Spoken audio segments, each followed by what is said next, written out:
Welcome, everybody, to another exciting episode of the Oz and Z HCR2 Community Podcast.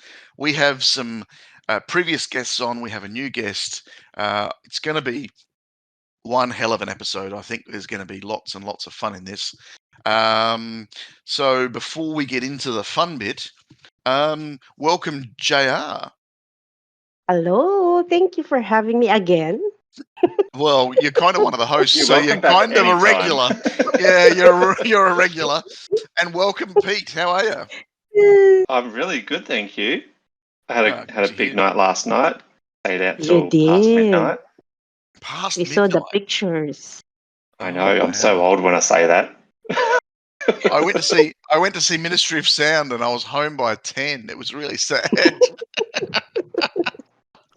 They started at 3:00, and I'm like, really, 3:00? That's a big night. Nah, Really? I've had my dance fill. I'm going home. Oh, geez. So, we've got a couple people we've had on before. We've got a new person. Before we go over there, or maybe let's just introduce them and we can start talking about bits and pieces. But so welcome back, AGirl. I'm going to say it on air, but thank you very much for our line drawing. We love it. We really, really, really do. Thank you so much. You're welcome. Hang on.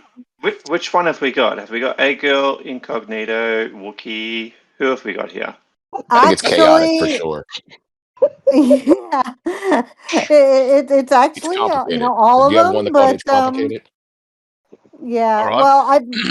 Well, chaotic or no wait, Incog is not really on a team at the moment. Oh, He, we can get to that. We can get to that. I think someone's yeah. looking for someone. And we don't usually do this on this podcast. We do not promote anyone stealing people's players or anything like that. But if you have a spare account, there's someone on here who wants to. So let me introduce N8-Pig, who has been on before. So welcome back. Thanks for having me back. I figured one and done, but you guys are gluttons for punishment, I guess. Or maybe I'm the glutton. I'm not sure which. Yeah, I think it's a bit of both. And the last person to join, who's never been on before, who may not even be on this episode if he's going to actually talk the way he's talked about his talking. Bandit, welcome to the podcast. Yeah, thank you so much for having me on finally. I apologize for canceling the previous 10 times I was supposed to be on. No, that's all right. That's all right. We take no offense. And we may or may not edit you completely out. I'm telling you right now, you should do it. You should just kick me off the site and save yourself the hassle later. He's going to spend the next hour trying to update his avatar to get off the pink. So I he's not swear going to God, I'm he's not doing going to be that. I'm trying to figure out how can I do this. So just talking about off the pink. No, I better not. If you count the number of episodes, you might understand what I'm about to say, but I'm not going to say it. So, not including seasons, this is our 69th episode. So, this is really, really big milestone for us, because we're almost 3.5 years in now, and it's been really great. So, congratulations to all of us. And it's great to have JR on. It's great to have Pete still on. It's been wonderful. Great to have Eva on. Yeah. Well, I haven't missed an episode yet. Yeah. I'm just surprised your 69th episode wasn't on Valentine's Day. Well, that never happens on Valentine's Day anyway. Yeah, tried to time it out, but it didn't work. We couldn't wait that long for another one. So I just wanted to have a little chat about Mastery, because the next car to drop in Mastery is Rock Bouncer, and that will be car number 16 of 31 cars.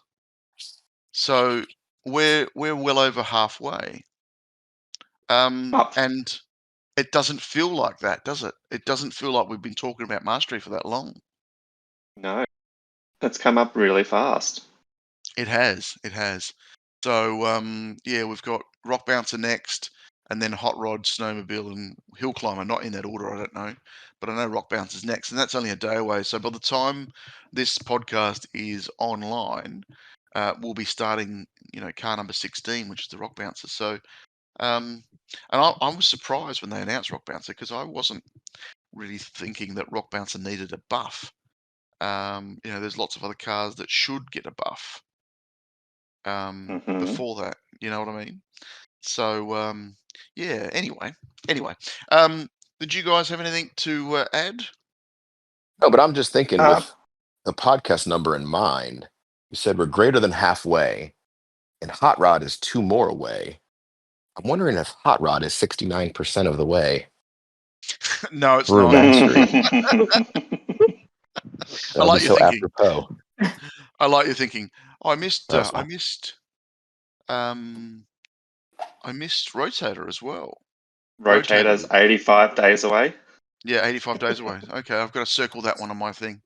Okay, that's very interesting. Because Rock Bouncer is the last of the last 4. Yeah, of course. And the next 4 are coming up. Okay. No, that's all right. Yeah, very interesting. Very interesting. Should we talk about the new tier of what do you call it? VIP. VIP. Getting ripped off. That's it. I've actually joined that new tier of VIP on my alt account. How are you liking it? You start at 20,000 or something? Yeah, no, it was more so to help with mastery, to be honest. How does it help? Tell me. Double XP. Always double XP. Yep. I very much struggle to get XP, so that might be in the pig's pocket soon. When you get your double XP from the shop for 50,000 XP points. Yep. Does that give you quadruple? Yes. Would you go 8x on the double on a double weekend? You'll get 8x. Yeah. Oh wow! I might actually finish a car. I might actually finish a car. Well, I just thought I'd give it a go for a month and see how it is, and then in that month, hopefully finish off all the cars that are missing on my alt. And how much is it? It's twice the price of your usual VIP. Okay, $20. Yeah, whatever it is in everybody's region. Countries. Okay, everyone's different. Yeah. So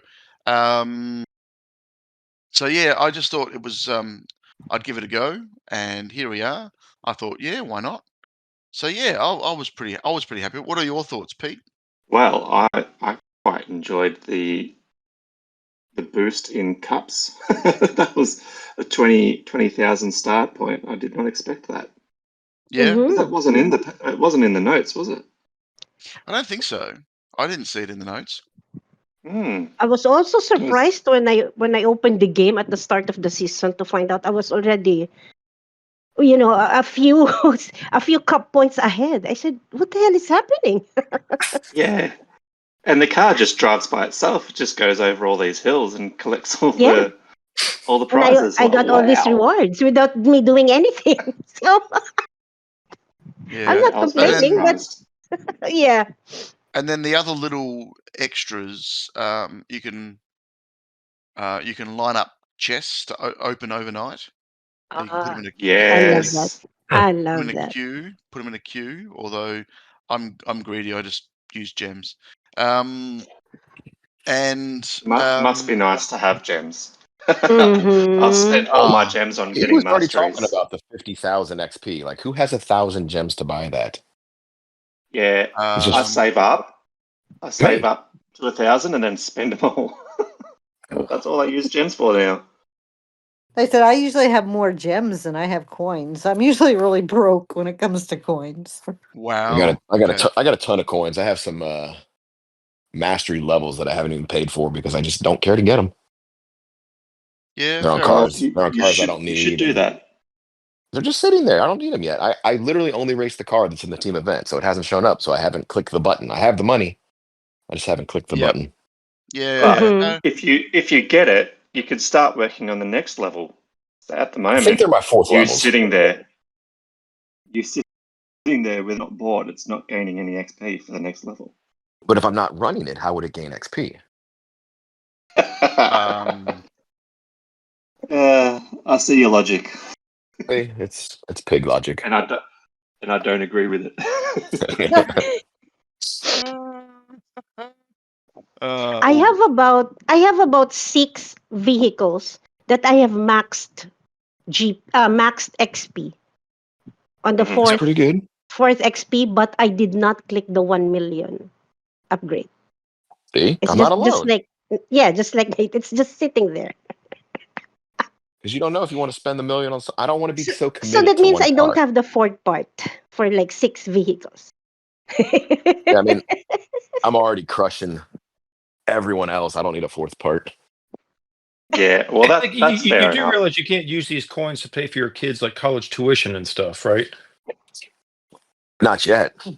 So Well, you're just saving these for a rainy day inside the game. Yep. What if? Yeah. Well, ironically, I'm hoping I can buy Bolt or something cool with it.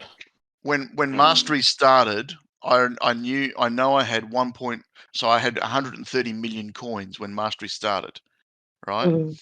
And we've had like 3 new cars come out since Mastery started, plus Mastery and everything else, and I still have 122 million coins. It's funny you talk about saving them for nothing, because a player on Cheap Tricks named Rick, he's probably like the longest standing player in the game. He has like 300 million coins or something. Yeah, he was patient zero, and he has hundreds of millions of coins.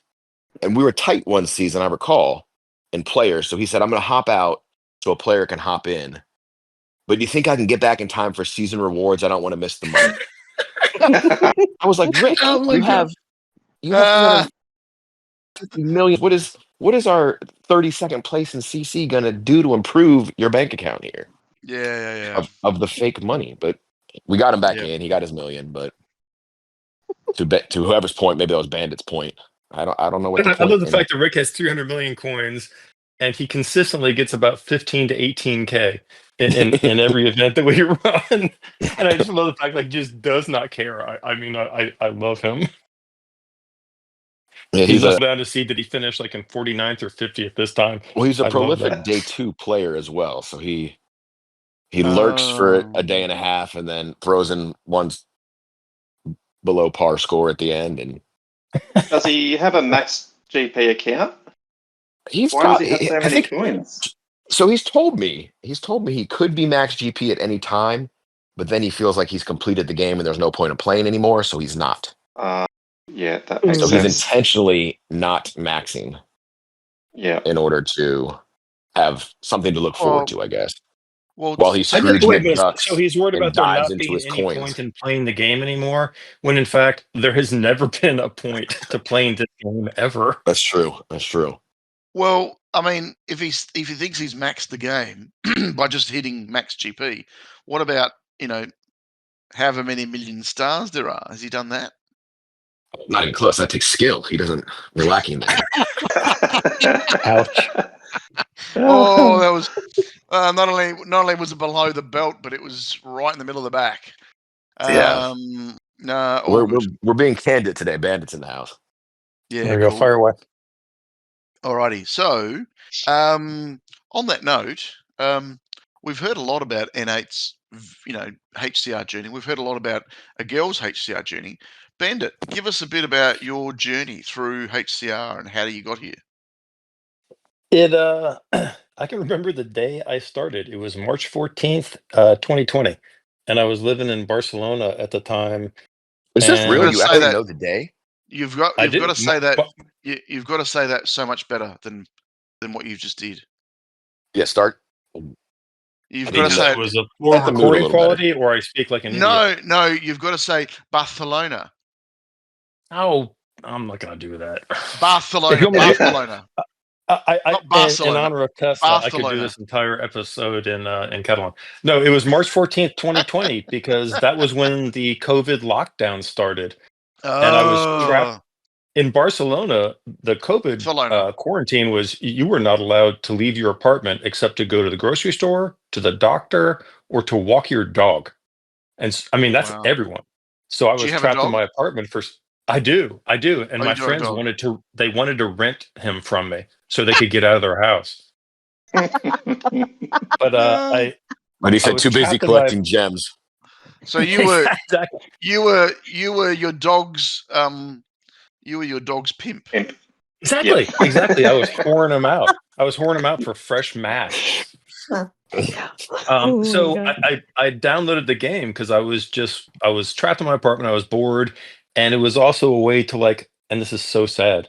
It was like a way to communicate with people. So I joined a team of Catalan independence supporters. It was Team Cats. Do you guys like Team Cat? You guys remember them? Did anybody know them? They were kind of big. I've heard of them. Yeah, I was on Team Cat. Yeah, and Eve, I'll get back to that in a second. But I joined them, and that's how I just started getting into the game, and I just sort of got hooked. And kept on playing after that. But Team Cat was funny because I had no idea what I had gotten into, and it turns out they were fantastic. They had just started, and we went on a 60-game winning streak. We 4K'd pretty much everybody, and suddenly we were 15th or something, and the whole thing imploded. But Eva, I think you and I have a friend in common in Tessa, right? Didn't you meet her one time? Yeah. She was here in January last year. She turned up for she was on one of those tours with her sister. Mhm. And I said to her, because she originally said to me that she was going to come. And I said, well, if you come, I'll take you wherever you want to go. Don't worry about it. I'll just bring you wherever you want to go. You tell me where. We'll jump That's in the what car. I told a girl last night too. Yeah. and she goes, oh, 69th episode. I've got my sister with me. And I said, that's fine. I've got a car that would seat 4. So, if you want to go to the Great Ocean Road, if you want to do this, you want to do that, you just tell me and we do it, And that was before COVID hit. And then COVID hit. And it was like, oh, shit. Yeah. And then out of nowhere, it was only about 3 weeks before, she messages me and says, hey, I'm going to be in Melbourne on the 9th or 10th of January.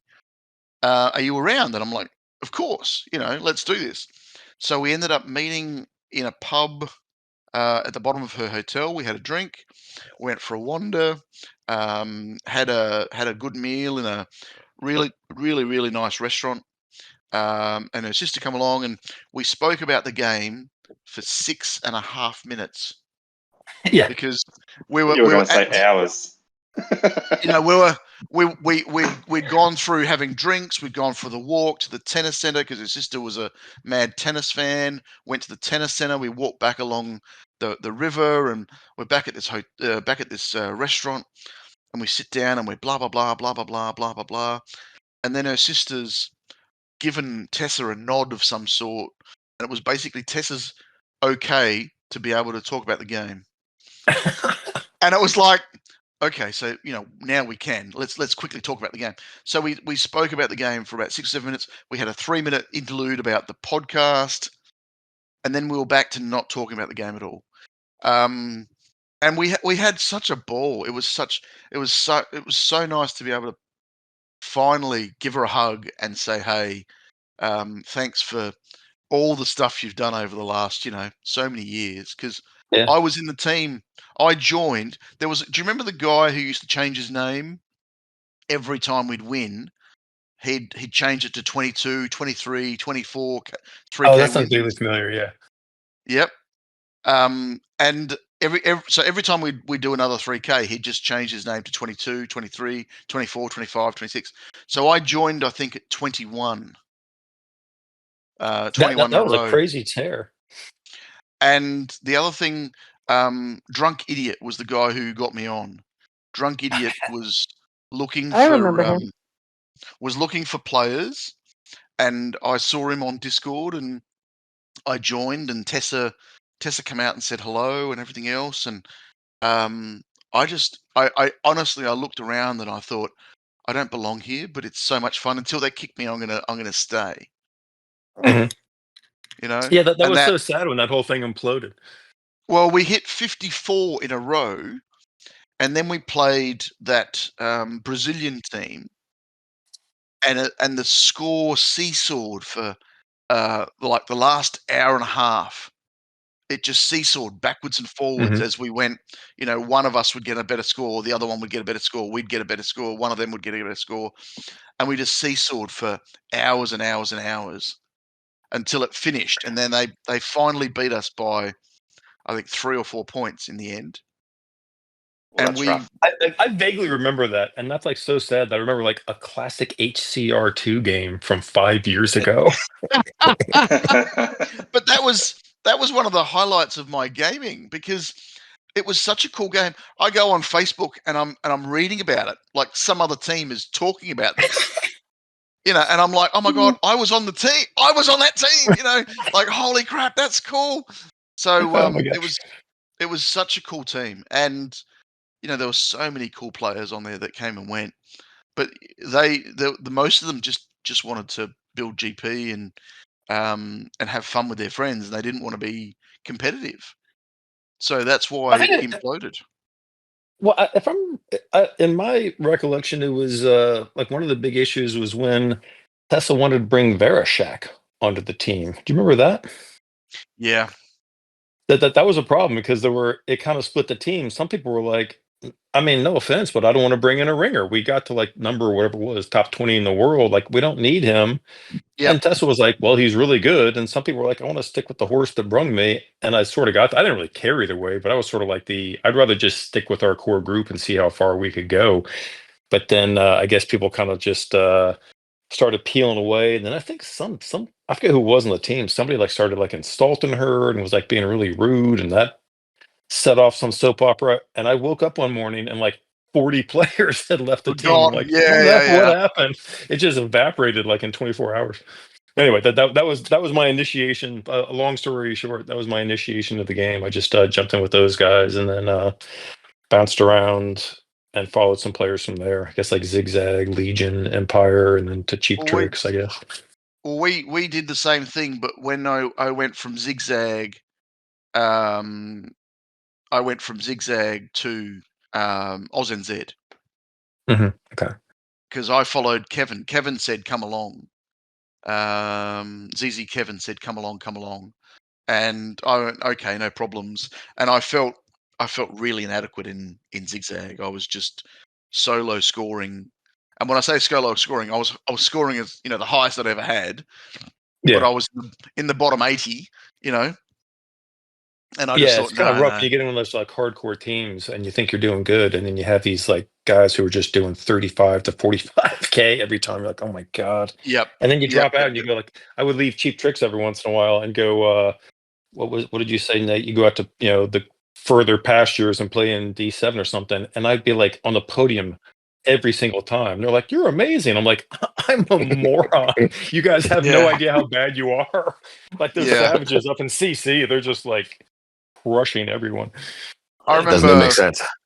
I remember one Zigzag event, I'd scored like 37K. This was when they were only up to 40, right? Mhm. And the first 9 spots were 40K. Yep. Right? The That's first 9 depressing. spots, right, were 40K. And then the next 12 spots were in the high 39s. And it dropped into 38 at about, I reckon it was spot 50. It dropped to 38. Right? And I'm sitting there going, I got 37, guys. I got 37. I'm in 80th. And they kick you off the team. No, they didn't kick me off. I left because I'm like, I don't want to be kicked. I'm going to leave on my own accord. But I'm like, I said to Kevin, I said, man, this is awesome, but I just don't belong here, And he's like, dude, just stick around. I'm like, nah, that's fine. I know my limit, so I'm out of here. So, yeah, very cool. And I must say, meeting Tessa was pretty fun. She's such a nice lady. She's a really interesting person. She is. Yeah, she is. We've had long conversations for many years on the side, and just text conversations and all that sort of stuff. I finally twisted her arm to come on like episode 13 or something, and So yeah, it's been great. It's been great to have joined that team by absolute fluke and thrown into what I am now. Blue Marble and You Can't Beat Me, which for a long time I always thought You Can't Beat Me was You Can't, as in Australian slang for you, C-U-N-T, beat me, right? As in, you bastard, you beat me. And no, it was no, you can't beat me, as in I'm better than you. And I thought it was the other way around, you bastard, you beat me. Yeah. And You Can't was the guy who actually said come to Oz and Z. So I've got to thank him as well. But it was a great ride, and they were a fantastic team. So yeah. Yeah, she lives about 25 minutes outside Barcelona. And my wife and I were going out to meet some friends at this restaurant kind of out in the hills near where she lives. Did you just air quote friends? Why did you emphasize that weird? Did I air? Well, first off, I don't Friends. quite understand what you said, but I assume you're insulting me, and I appreciate that. So thank you. I wasn't insulting you. You had like a weird inflection on the word friends. Like you're quoting in These the air people are friends. Australian. I'm just trying to simplify it for them. I don't know. I don't want them to get confused. okay. I'm just throwing Hang it on. out. We don't speak Austrian, all right? Austrian, nice, exactly. So we're going out to like meet some quote friends at this restaurant, Right, that's what you and did. it was right near where Tessa lives, and so I said to my wife, I said, do you think we could like leave like 45 minutes early? There's I this gotta meet another woman that I woman. met on the internet that I'd like to visit, and my wife was I like, bet that went over yeah, well. I'd like to visit her too. So we had coffee with her, like in this like little plaza, like in her in the middle of her little village that she lives in, and she was such a nice lady. And my wife like took to her immediately because like Tessa was telling her all about the history of Catalonia, and we talked about the independence movement. And my wife is like Yep. a real history buff, and so she's like, "Hey, can we hang out with Tessa more often?" I was like, "Get your own internet stranger woman friend. Stop butting in." Yes. Oh. Oh, geez. Yeah, that was it's one of those things. I had the same conversation with my girlfriend. I said, "Oh, I'm meeting up with Tessa," and she goes, "Oh yeah, how did you meet her?" Well, on this game that I play, and she's across the game that I play and all that sort of stuff. And she knows there are people all over the world. She's coming to Australia, and she's bringing her sister. Or you win. So it was this. Sure. Where are you going? We're just going to a hotel. I'm going to meet her at her hotel downstairs in the pub. Yeah, no, it was. She's my girlfriend is extremely understanding. It was a fantastic night. So I didn't have to send pictures of me not in bed, through the night, just to make sure, So yeah. That sounds like a solid relationship you have there. No, Did you she please send is. me pictures of you not having sex with this woman? Okay. Yes. And I want something showing a time and date. Yeah. No. Hold today's newspaper. Yeah, Big brother. holding today's newspaper with a clock in the background that isn't your watch. Yeah. No, she's not that. She is amazing. She really is amazing. I jest. Yeah, last week I said the word snorkeling, which makes her giggle and laugh and go red in the face for no reason. But the door's shut because she's watching TV today. Anyway, sorry, I digress. As far as tangents go, that's a good one. That's a good one. Yeah. But yeah, I don't have any international friends that I've met in real life. Well, JR does. JR does. I don't. Yeah, she met a pit crew member. Yeah. She met a pit Which crew one? member. She was. Go on, JR. You tell it. Oh, I've met Maury in real life last October. And he mentioned that he's going back here somewhere in April or May. It's the hottest time of the year. But yeah, I don't know if he'll meet up again. But he'll be here in like a 2-week work related stay. So yeah. I don't know. Hey, But can it I was ask a real fun. basic question? What is this pit crew? You guys are like members of the pit crew now, aren't you? This Airsoft thing. Some of Yes, you we are. are. Yeah, so Yes. so when What does that the mean? So when is the cars Tessa. come into the garage, we have to change their tires. Yes. That And they explains why still my They- times are so bad. Races are won and lost in the pits, and I blame you all. Yeah, well, I'm Why, sorry, but while you I'm guys are still pit getting crewing though, I'm still getting used to these lug nuts, all right? while you're My pit crewing, how come new team event? When I click garage, it goes to the wrong car. So then, me being an ignorant person, I switch the tune on the wrong car. Then it goes back to the original car, and I've wasted half a dozen tickets, if not more, tuning the wrong car. Okay, so It just started with um this new tune up, this new team event. Fix yeah, it. it's Come on, pit yeah, crew. sorry. We've That's my fault. already yeah. It sounds we should do better. Yeah, well, You no, No, we've can't So, win. already back to my I've been more doing it on important question. I purpose. think we all know why Pig is useless in this game. That's his error. But what is this pit crew thing? Are you like beta testers? Just like if there are complaints about the game, people go to you or something? it's just Fingersoft's way of saying thank you to people who've contributed to the community. And it just gives us some perks Okay. in and around the game, which makes us feel a bit more special for what we do, for doing what we do. If you Alright, all fair. want a laundry list of ways the game, like holes in the game, places to get stuck, just go to the Bandit Sucks channel on our Discord, and you'll see every different way that Bandit has Is died that or on your abandoned his cheap vehicle. tricks server? Yeah, Yeah, it's in the it's on our Cheap Trick Discord. I have an server. entire channel that's dedicated to me sucking at this game. It's fantastic. Yeah, stuck upside down where he's pinned in Is between there places. He's found is there cavities in the terrain, The all sorts of stuff. motocross ones were the best. When I rode my motocross, like with the motorcycle, somehow on its back Running over wheel your person. jammed up my Yeah. crotch, and I just rode for like 300 meters over and over and over. It was unbelievable. Hey, Tessa, how are you, friend? Oh, Speaking of look the Hello, who's just dropped by. Tessa. We were just uh, talking about you. Did you hear us I talking about you? Only good things. I Only good Apparently things. muted.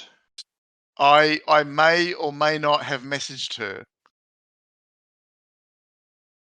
I Tessa may or is may not have muted. messaged her.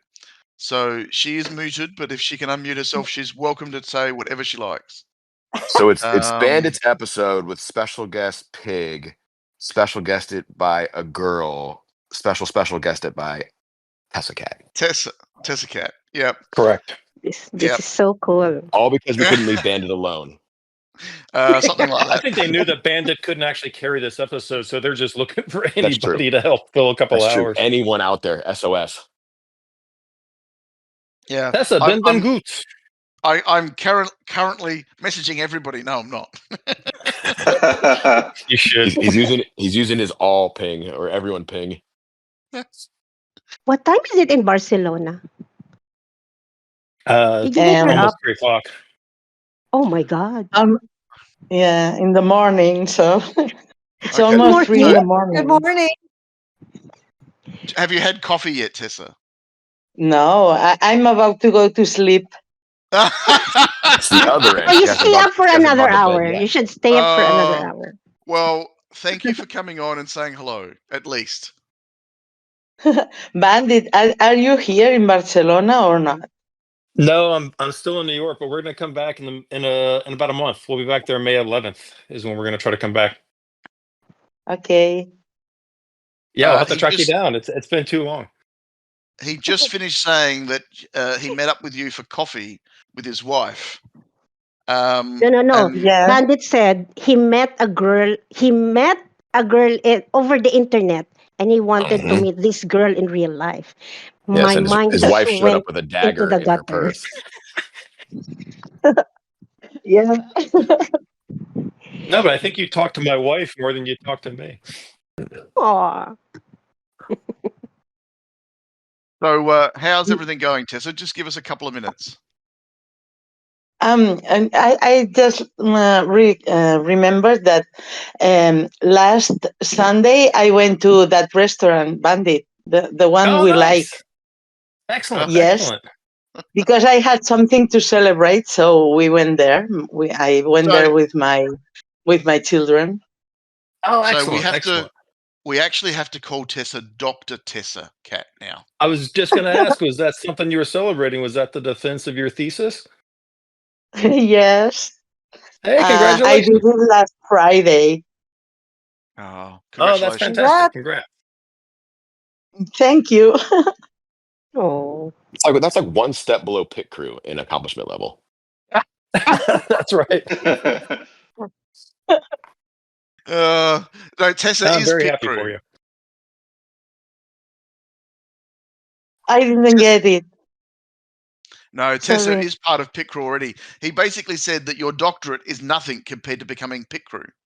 Yeah, that's Yeah, the yeah, I pinnacle achievement of your understood.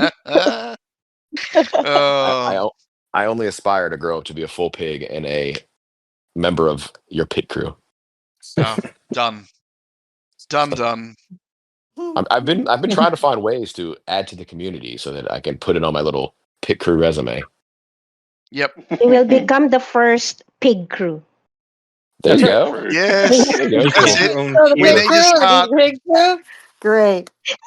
Yep. We need to start pig crew. Yes. Yeah, that's good. I like that. The pig. Oh, geez. Okay. Every, Well, every time I'm racing an event, even just time trials, whatever, and there's another pig, I just love to gloat when I'm on the podium in #1 spot and they're in the number 2 or 3. It's like still top pig around. So I think we do need a pig crew. I can go recruit the fast pig guys and the other pigs in the game, and we'll make our own pig crew. Get an all pig Oh. team. Very good. Oh, jeez. I have a quick question for Eva and Bandit. Since you have met Tessa in real life, have you seen her pictures when she's dressed up for the carnival? Not. No, I have not. No. I did. I have seen her. She's That so sounds like gorgeous. nanny goo goo. I like how Tessa, you JR's should show bragging them. about that she's seen photos of Tessa. I had coffee with her. Come on. I Clothes know Yeah, you're like we pig had. that. No, crew and just all, but kidding. come on. I gave her a hug. And her sister. Oh, see, Tessa. Yeah. I've said You should hi. show. You should show us right now here, Tessa, in No. the podcast chat. Tessa needs to go to sleep. Yes, Tessa. That's what Tessa needs to do. I'm I laughing. think How Chef can needs to I? sleep. Oh, jeez. So, Tessa, did you want to ask a question of Bandit? Go on, ask him a question. Oh no.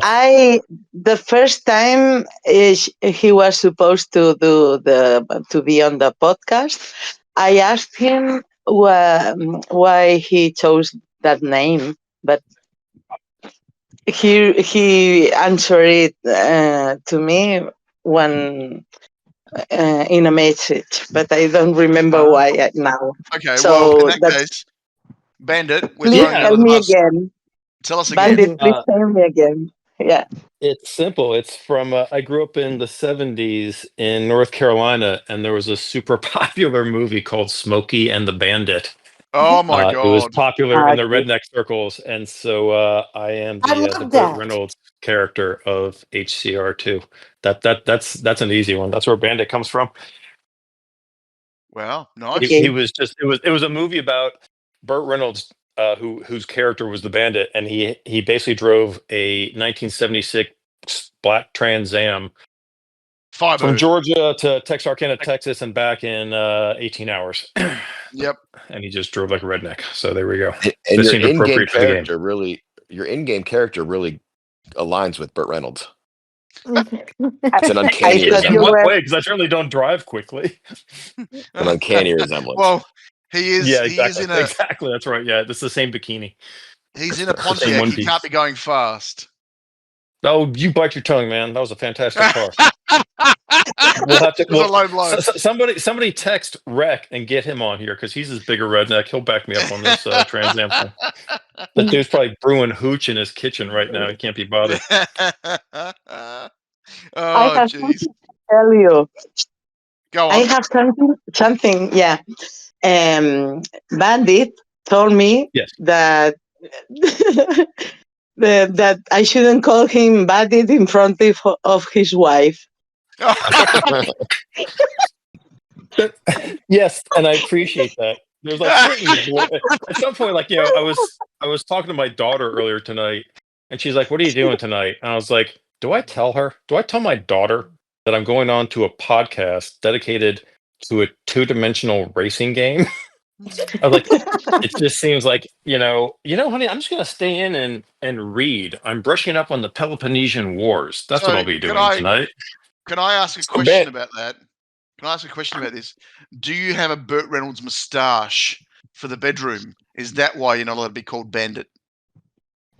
No, but that would make sense. There are many other reasons why I'm not allowed to be called certain things in the bedroom. But no, I've never sported the Burt mustache. I wish I could. And it's funny you mentioned that you didn't want to tell your daughter about the podcast. The last time I was on the podcast, it was, when was it? December, maybe November. I was home at my mother's for the holidays. Fast forward now, my mother is at my home this week for my kids' spring break. So every time she sees me, I'm on a podcast for this visit. I gotta go nerd out again, Mom. Right. She must think I do it constantly. It's just coincidentally, she's the 2 times I've seen her in the past 6 months. I've had to disappear for 4 hours for a podcast. Oh, jeez. Jeez. That's funny. That's funny. All right. Should we start asking some community questions? Nah, this has been too much fun. Let's keep doing this.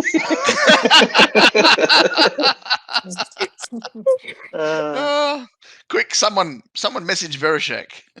Oh God. Get one here. Before we do get into the questions, I'm waiting for Rec to pop in here and validate what Bandit is saying. I wish I had been able to make that. That would have been fun to be on with him. Before we get into the questions, are you going to stick around, Tessa? Or are you going to head off? She's asleep. Exactly. No, I'm here. Keep talking. I'm not sleeping yet. Yet. Awesome. When we hear you snoring, we'll know. Yep. I said, how can I sleep if I'm laughing? Yeah. All right. So, because we've got 2 special guests who aren't actually the target guests, should we add them into the asking of questions? No, that would go on forever. No. They are welcome to answer questions interject. if they like. Yeah, we'll interject. No, not answer, but ask the questions. Oh, ask questions. So they can for join sure. in. Yeah. Why not? Yeah. I still have the grievances to air. I still have the girl grievance to air about why she has a 11,000 GP account just sitting blank. I begged her back to the team, and I have an account with like 100 GP on it that literally joined the team the moment he was able to, just to fill a spot. And she just refuses to rekindle our love. I don't understand. That should be the first question. Nobody's put a spot on my team. Huh? Sorry. That's my fault. I'm just wondering why you keep rejecting my love. You're I don't right. think any of us were actually wondering I've that. been a horrible ex-wife, right? If you make me co-leader. Easy come, easy go. Why not? Okay, you make me co-leader, I'll come back. Oh my goodness. She's going to come back and then boot everybody from the team is what she's going to do. No, actually, in fact, what was going through my mind? Why the heck didn't you tell Jackrabbit and Pete that we need AGirl BBU on these podcasts? I think I have. Have you? I think I have. Has she been on a podcast? I don't know, because Jackrabbit was talking to me about some of the better girls I've played with because she wanted to do a girl episode. And I did mention her name then. I didn't call her that, though, but I did mention her in-game name. Yeah. Everybody's getting us mixed up all the time. I have so many times when people will DM me all the time. Hey, AGirl BBU. No, that's the other one. She's better than me. I suck. No, Well, it's but because you're constantly showing green because you carry around your 19 laptops with you, whereas she goes off to the jungles and is true, unavailable for months on end. true that, true that. So She's I think it's cooler. just they're just like maybe it's the same person. Let's just try this person who's always green. Let's just talk to them. Yeah, maybe that's it. Maybe that's it. I think so. Sorry, we were going to the questions. I had a pig moment. No, all good, all good. Pete, do you want to start? I guess we'll start the questions. This question is actually from N8-Pig or Bandit.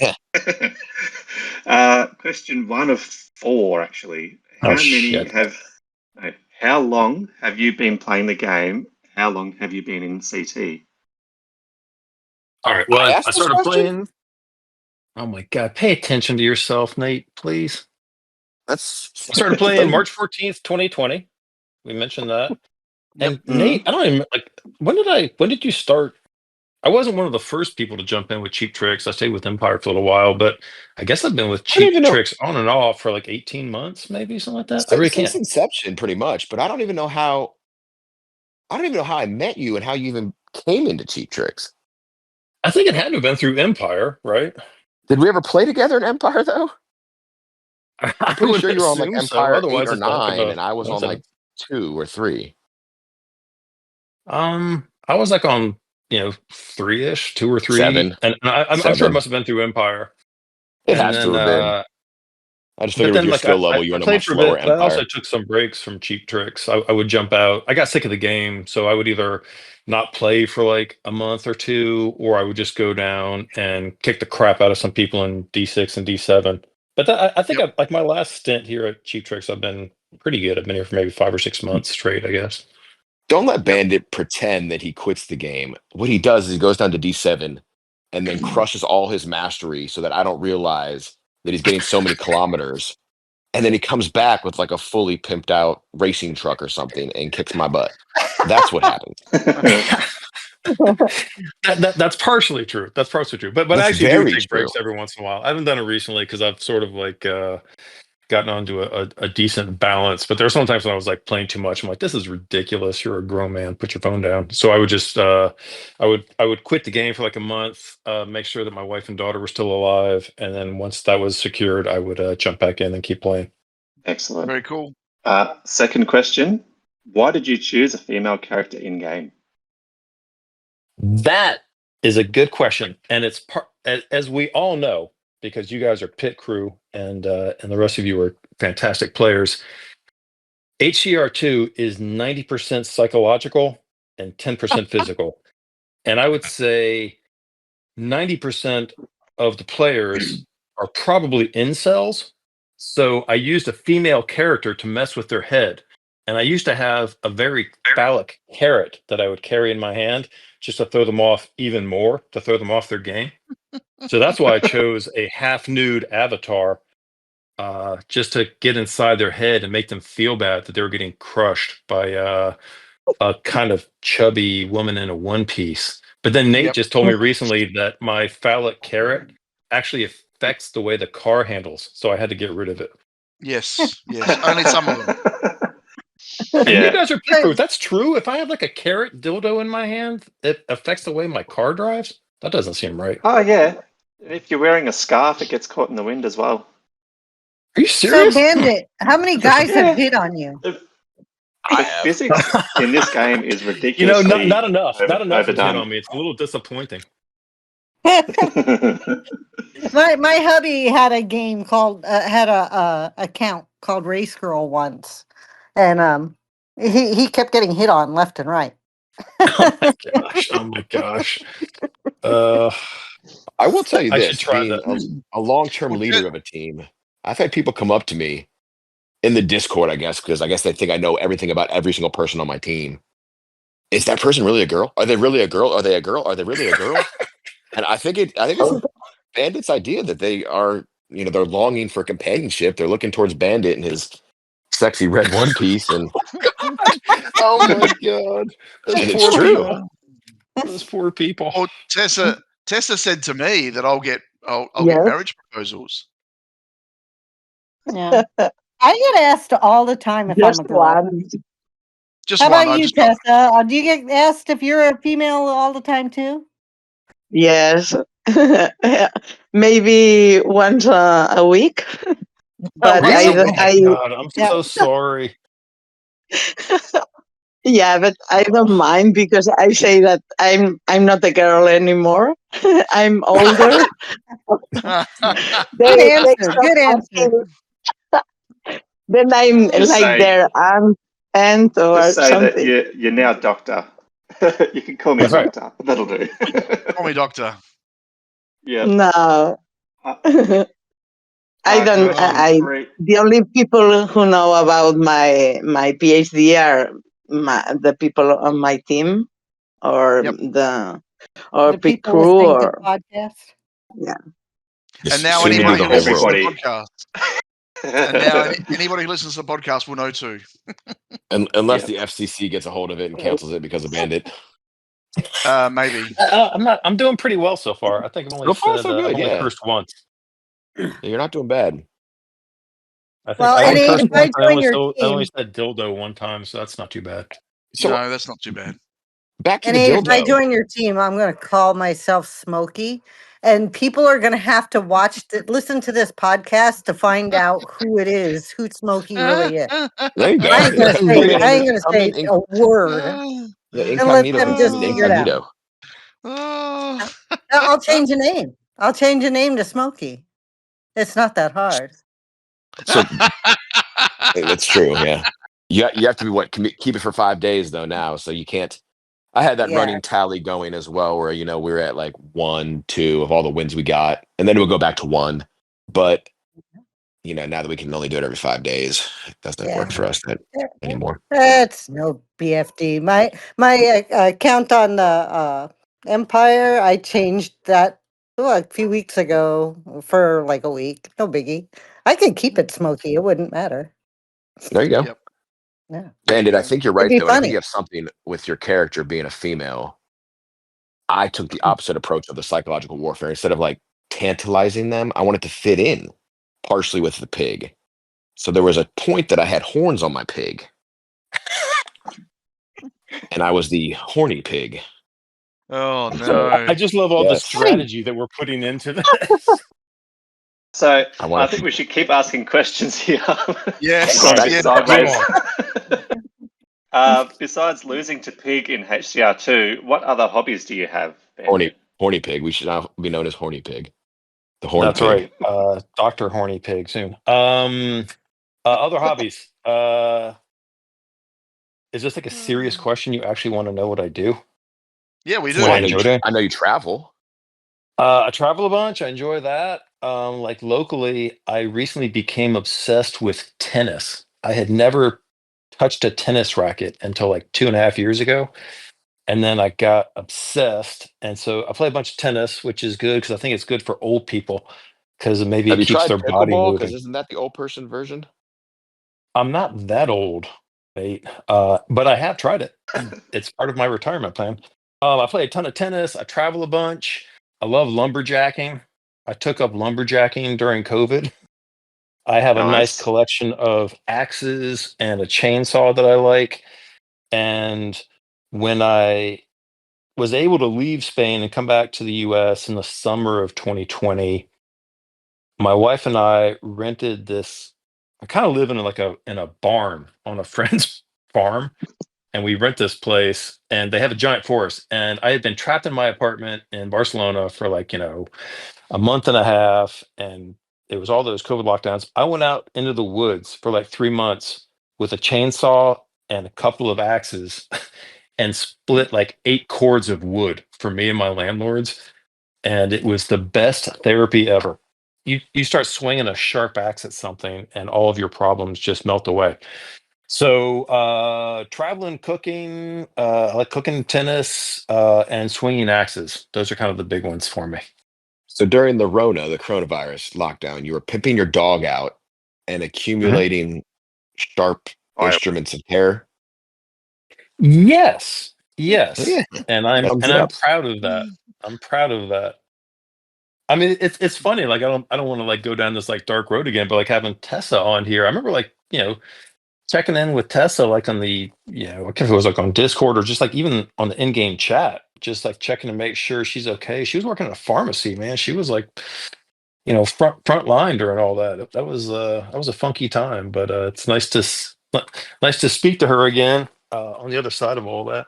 It's kind of weird. I had this like weird HCR has some bad memories for me because it started during Corona, and those memories continue by me getting the crap kicked out of me every match. So it's this like weird love-hate relationship I have with the game. All right, next question. What do we got for me? Or for Pig? This one is actually for Pig, from Pig. He says, last time you're on the podcast, you had 0 10K an adventure to get one. How did you do? Funny you should ask. I was glad you asked that question. Thanks to the contributor that asked that question. Oh wait, that was me. It's a profound question. I've done really well. I got my first 10K and it kind of opened it up for me. I know on the last podcast you all talked about all your accidental 10Ks, but I got my first very intentional 10K. After 47 attempts at it, and then it opened the floodgates, and I must have 20 of them now. I even got a manager who was managing my 10Ks. He was setting monthly quotas for me on the Discord, and we made a new Discord channel for my 10K quests. But yeah, I had a hype man, if you will, that just kept me motivated. So I've done really well with it. I'm pretty proud of it. I'm still probably globally ranked in the very bottom, but I have at least that's 10K, fine. So it's movement. Which was the first track that you got it on? Oh, the only track I have it on is the forest one, I believe. That's the easy one, right? And yeah, obviously. What vehicle? What did I do it in first? That's a good question. You think I would know that? I think it was probably the rally car that I did it first. That's what I was going to guess, yeah. And then I've done it with every vehicle with a lid because, like Bandit, I cannot not smash my head on something. But that's an open track. There's nowhere to hit your head, really. No, it doesn't matter. It doesn't matter. That one log that seesaws back and forth that clearly you're supposed to go on top of, I go under it and get smashed in the face. Yeah, and there's a couple of log tunnels as well. Yeah. See? Yeah. See, if there's a will, there's a way. Yeah. Guaranteed you're going to hit your head on something.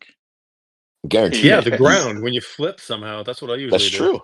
Well, Bandits, that's what we talked about in the last podcast. That's why I've never gotten a 10K, because I find myself flipping because I get bored, the ADD kicks in, and I hit my head on the ground. Very good. All right, who wants to ask the next question? I will. Okay, so the next question is from Gingo Bro. It's a question to Pig. How long have you been the leader of Cheap Tricks? Since the start of Cheap Tricks, so August of coming on 2 years now. I've been the leader every moment. Mainly because I won't leave. They can't kick me out. I won't leave, so... Yeah.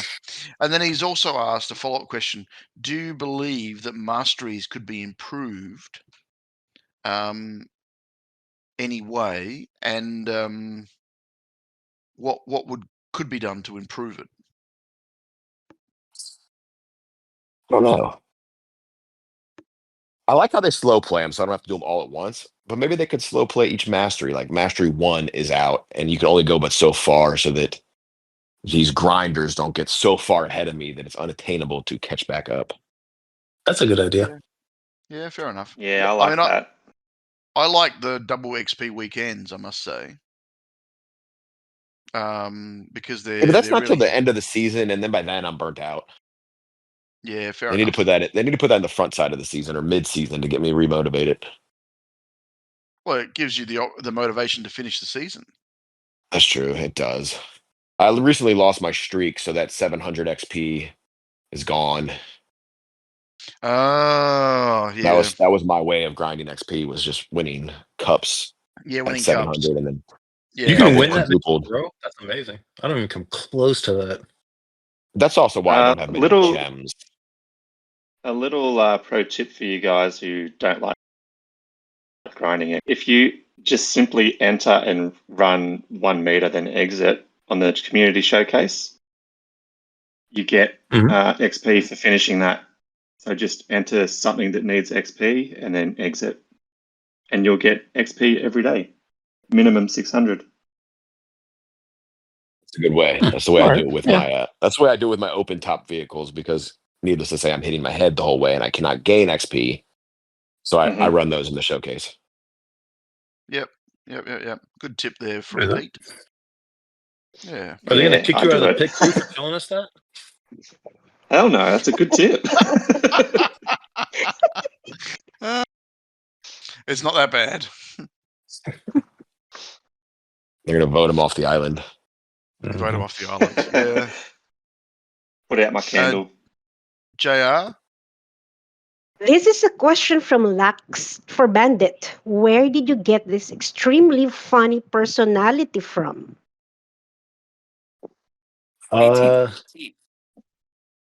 First off, that's very nice of him to say. I don't know. All humor is born through pain and suffering, I guess. I don't know. I don't know. I can't answer that. I wish I could, but it's nice that he thinks I'm funny. I think part of it is Bandit is very open and honest and doesn't care about offending people. Whereas most of us have an online persona that we try to keep up a little bit. Bandit doesn't have that. I mean, so do I actually offend people though? I'm like, I know I poke fun at people, but I mean, I don't know. It's all in jest. If I have actually offended somebody, I don't know that probably by accident. When you say the words like "you traitor, bastard, scum" every time someone leaves our team, that could offend people. But they can't see it if they've left. Obviously, but he does. It's like, they don't know he said that. He'll do the same when they come back, like "Welcome back, you traitor, bastard, scum." I mean it. I don't mean to offend them. I'm just stating a fact. They're That's what I'm saying. It's not my fault they left. You're the damn leader. You should be doing this, not me. I can't even be a co-leader. I got to do all your dirty work, right? Because I know you would literally kick people just for the fun of it. Oh, absolutely. Right. We would have a team of the 7 leaders we have, and that's it. Because you wouldn't be able to. This is a slight digression. There was an ongoing joke on the team for a while where I would beg to be a co-leader, and Nate would never do it. And I was actually a co-leader on a team one time, a small team, like when I was just floating around, and I did boot like 2/3 of the team during a drunken rampage. And so I've actually told Nate, don't ever make me a co-leader. Who knows what could happen? You weren't one of the ones that kicked all the people off my team, was? No, this was ages ago, and it was like some like half-baked team. It wasn't like a team that I care about. It was when I was just kind of like floating through, and somebody said something to me and like mouthed off, and they mouthed off after I had had too many beers that night, and I just laid waste to the whole place. I was like, and I woke up the next day and quit the team. I was like, okay, you probably shouldn't drink and drive anymore. Yes, never a good idea. Never a good idea. You should not drink and drive. Anybody listening, you should not drink and drive at all. It's a bad thing to do. I was actually referring to drinking and racing, but yes, you are correct too. Certainly don't drink and drive in real life. No, but even like not in the game. real life. Yeah. I don't mean like anybody in trouble. Obviously, you shouldn't be doing that. I would never. No. I just derailed the entire podcast. No, not at all. It was me having a bit of a joke on something else. They can edit it back together. Don't worry. It is pretty fascinating, though. This game really should be like a DUI roadside test. Because like if I have like a beer or two, and like my scores always suck anyhow, but if I have a beer or two, I'm like, okay, I'll see if I can break 20K now, and I really can. It's amazing. I'm such a lightweight. You must be drinking on this current event then, right? Shut up. Too soon. Nate. All right. Next question. I think they're from me. Yeah, they're from you. So why don't you read those? Yeah. Hey, that works. Okay, so my first question, and I think these were months ago. We've been trying for a while. Yeah, I come and go. For N8, Where is the oddest place you found yourself playing HCR2 and why? Oh God.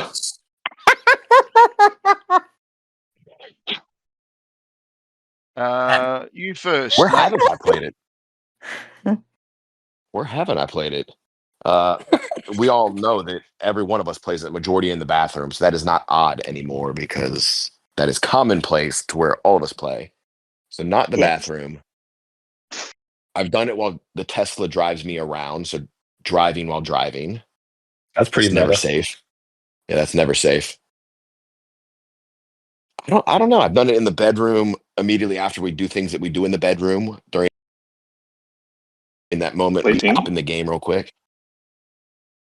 Yes, sleeping. Yeah. So, like normal people smoke a cigarette or do something like that, and you say, "Hey, wait, let me Yes. grind whip out cans. my HCR2." I open chests instead of smoking a cigarette. I'll have to think about that one, but those are some weird ones that come to mind. But they're not weird. We've all done it. You all do the same thing. Yeah, I must say. You know, Hey, it's Bandit. funny. Congratulations. Oh, Open your hill climb. You're a co-leader. can I do that and not get kicked off? So computers can multitask, Yeah. Bandit, and your phone is just a mini computer.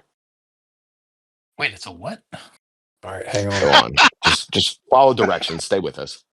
Thank you, Nate. All right, I'm looking. Is this going to be someone insulting me? Now, who would I get to kick? I'm going to start trashing. I think everyone else on the team is already a co-leader. Yeah, I did. I preemptively Nice. promoted everyone else so that when I That's what promoted you should do. Did you really? That's awesome. Let me look. That's fantastic. That's what you should Nice. do, N8. You should make everybody on the team a co-leader except Bandit. Let's see. Who can I smack? Except Bandit. Let's see. Everybody else. Death got drunk the other night and he was insulting me. I can kick him. That'll be good. Oh, jeez. Nice. co-lead, That's you can't- excellent. Finally, I made it. Thank you, Nate. I appreciate that. Notice no one has This is my complimented. version of becoming on a pit crew. You already took it away. No, it's still there. Nice. I should have That taken a would be so screenshot. funny. Nice. We'll So have you to explain to promoted him, people in the so it game ends- what the hell happened. Like people who don't So know about this, it popped up obviously in the no one sees the chat. podcast, but all my teammates are probably like, "What the hell just happened? Nate's got to be drunk. Why is Bandit a co-leader?"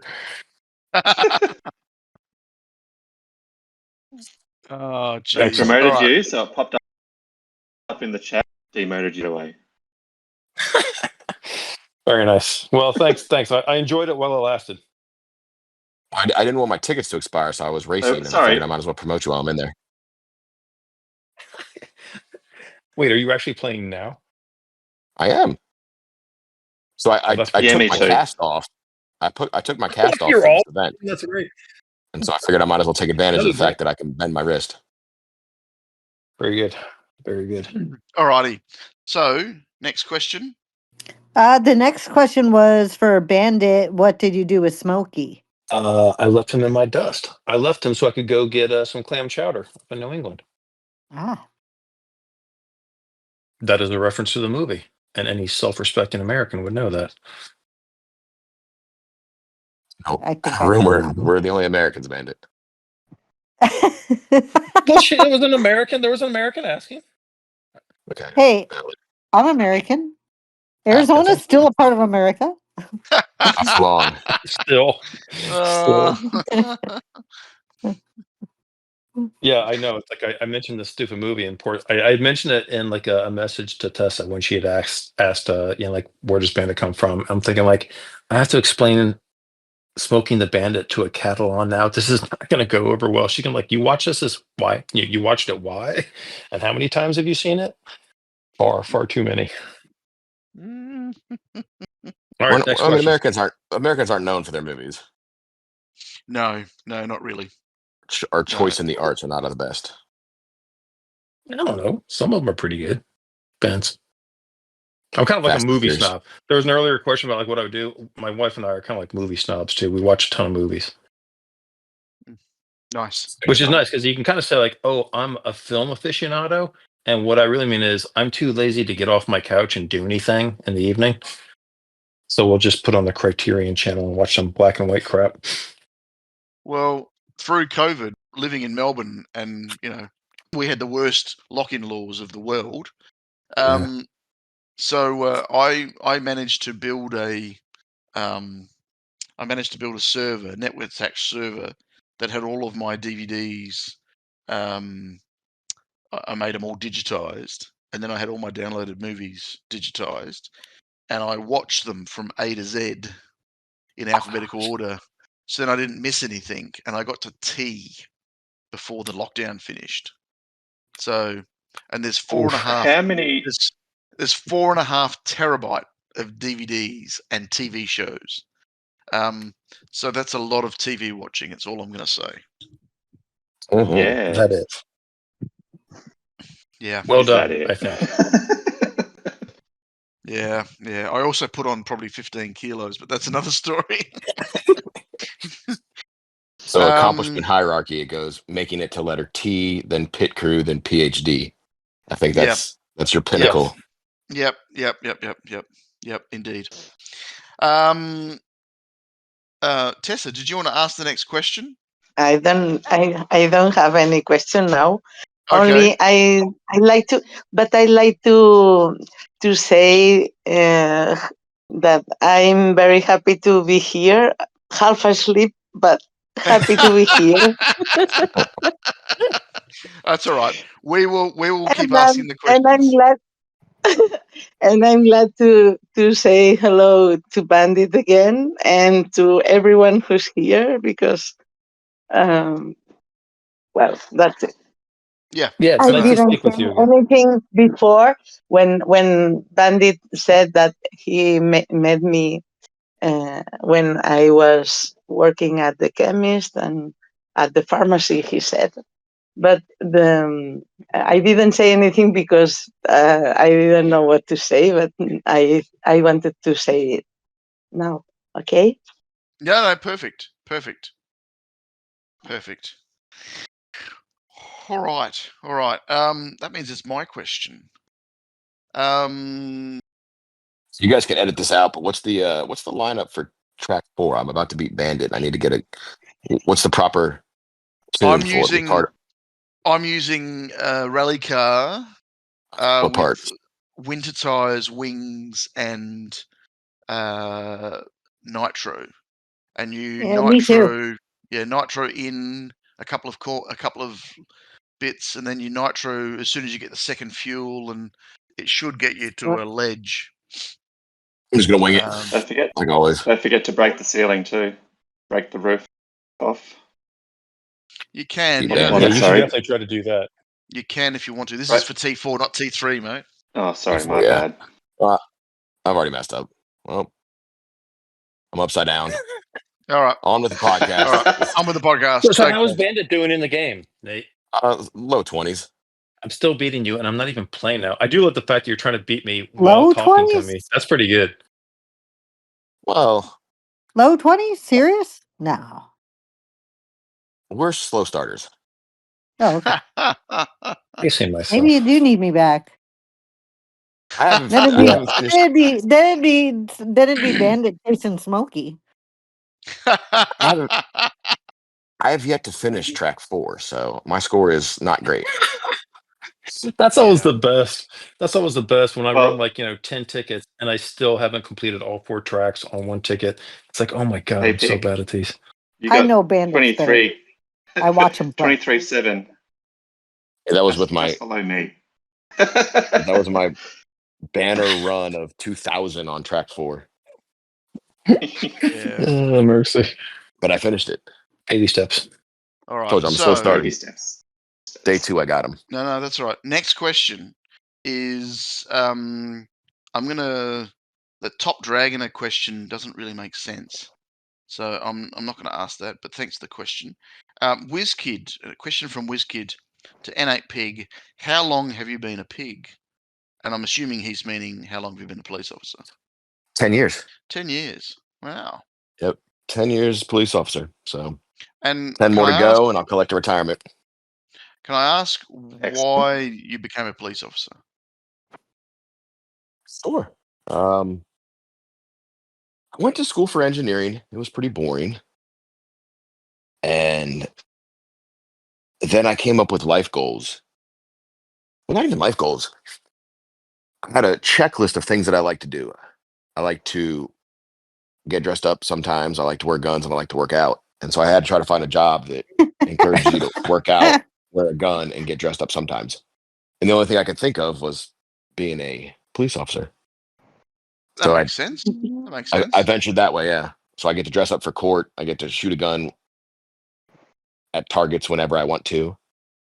Paper targets, people, paper targets. And then yeah, paper targets. Yeah. and then we get workout time. I get paid to work out. It's great. Oh, that is pretty cool then. No. I mean, that I makes a should lot of say sense. something noble, it's honorable, all of that, but it's not. It just met my 3 checklists. No, I can see that. That makes sense. That makes sense. I like that. To serve and protect and lift weights. Nope. Yep. To put things up and put them down. Lift things up, put them down. Oh, that's good. That's a good plan, though, and you took care of it. That's a sound strategy. You followed through on it. Very good. Yeah. So, Pete, your question?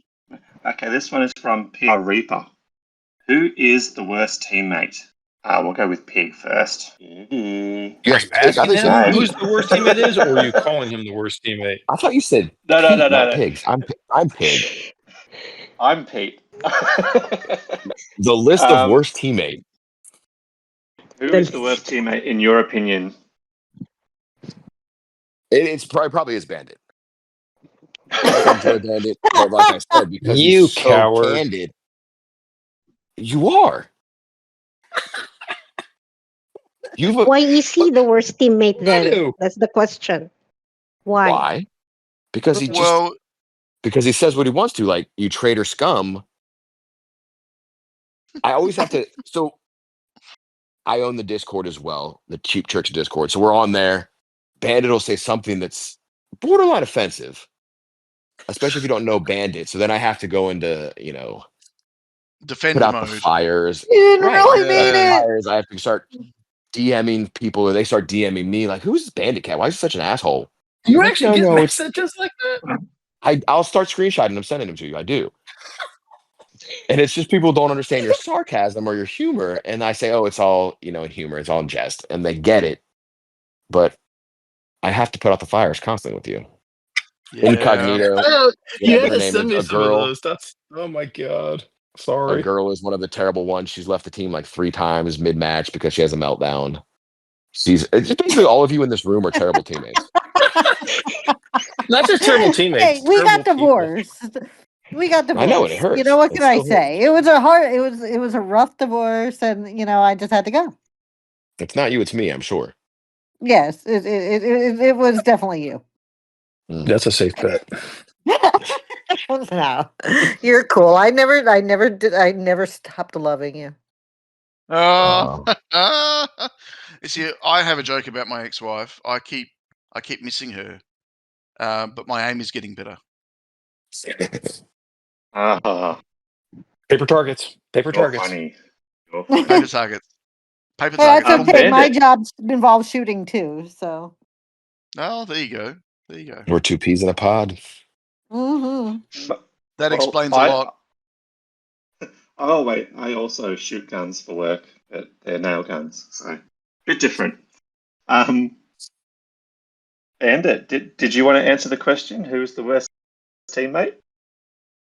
You better be Get some payback. Banded. It's not me. You can't say me. I'm not on the team right now.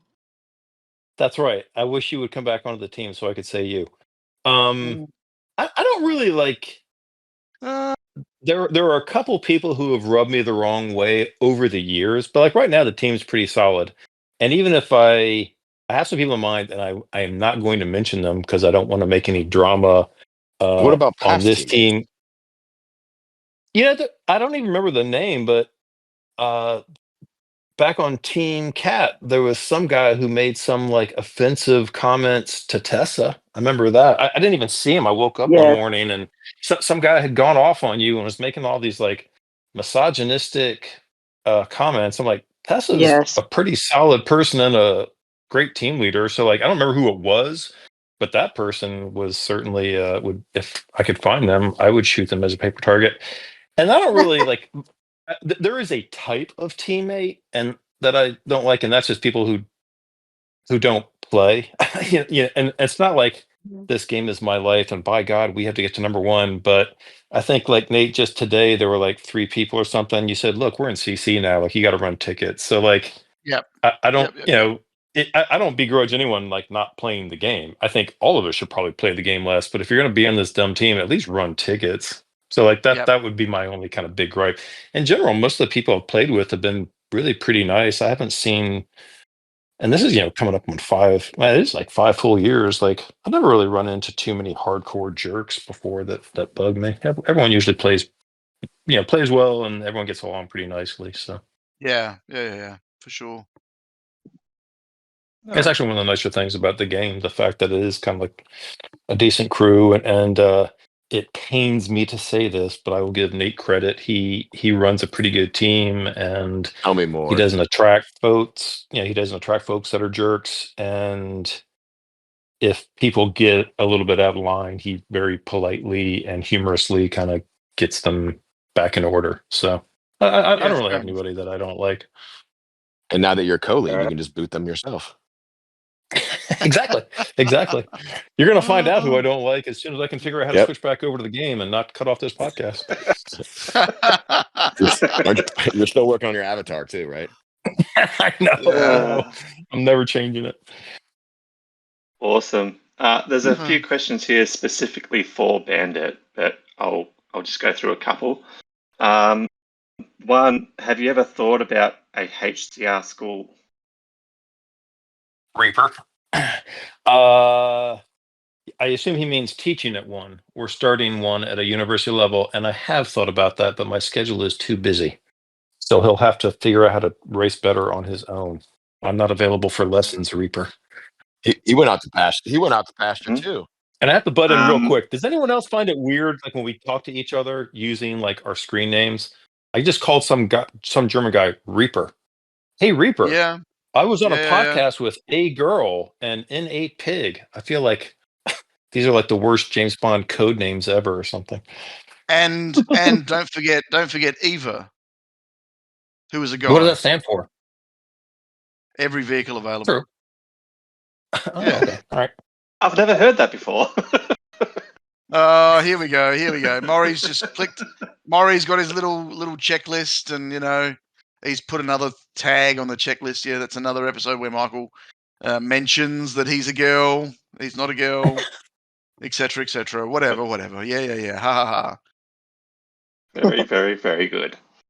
Is that actually what EVA stands for? Yeah, every vehicle available. Yeah. Because when I joined Team Cat, it was E.V.A. And then I added Team Cat to the end, and I didn't have enough room for the dots, so I took the Gotcha. I took the apostrophes out or the dots out, and made it just Evo. But I left it in capitals on purpose. You see. Yeah. I'd venture to say nobody knew that. No, apparently it's been said in like more than half of the podcast episodes now. So, I'm saying the people in your team that have played with you. Maury come in and said, "Oh, yeah, you've only ever said that every single episode," and I'm like, "Oh, not every episode." He goes, "Oh, just about." Oh, yeah, whatever. Okay, whatever. So, yeah. Anyway, we digress. Next question. There's a few more questions that have already been answered, but which animal would you like to be if you could choose? Bandit. That's easy. A monkey. I would love to have a prehensile tail. If I could have a prehensile tail, I could get some shit done around this place. I would love to be a monkey and have a tail where I could just like go shopping. Can you imagine how fast you could shop for groceries if you had a prehensile tail? You could just book through the aisles with 2 hands, throwing everything in there. You could look behind you and grab stuff. Definitely a monkey. Is that the first place you could even be playing? Exactly. I can have two hands to play the game and still like cook dinner with my tail. That's easy. Funny. That's an easy one. Funny you said monkey. I was at the zoo actually yesterday with my children. I told you it was spring break. I saw a monkey, very happy to see me. I think they do that a lot. They get very happy to see boy. people, Ugh. and they start doing their things. I think that's probably maybe why you want to be a monkey. It's more socially acceptable to touch yourself in public. Well, that's also an added perk. I mean, I was thinking about how fast I could grocery shop, but I could also do other things while I was grocery shopping. Now that you mention it, Yes. We could probably. way to do it. bring the podcast down, Nate. Who's going to ask this one? This question is from AGirl. Did you want to ask this question? Yeah, I'll just throw it out there. Okay. This one was for Bandit, and Verishek had on one of his videos, and just to touch on a conversation we had earlier, if he wanted to join my team, I would not be upset about that. But if 40 players left because of it, I would be like totally fine with that. We'd probably do better. Verishek had played HCR2 while in a handstand. Can you do that? Hell yes. I want to see that. We Really? need Picture video it didn't proof. I want to happen. see that. Yeah, we I need want video to proof. see that too. Ping me when you put that video on Yeah. the CT server. I'm now on the team. I want to see that.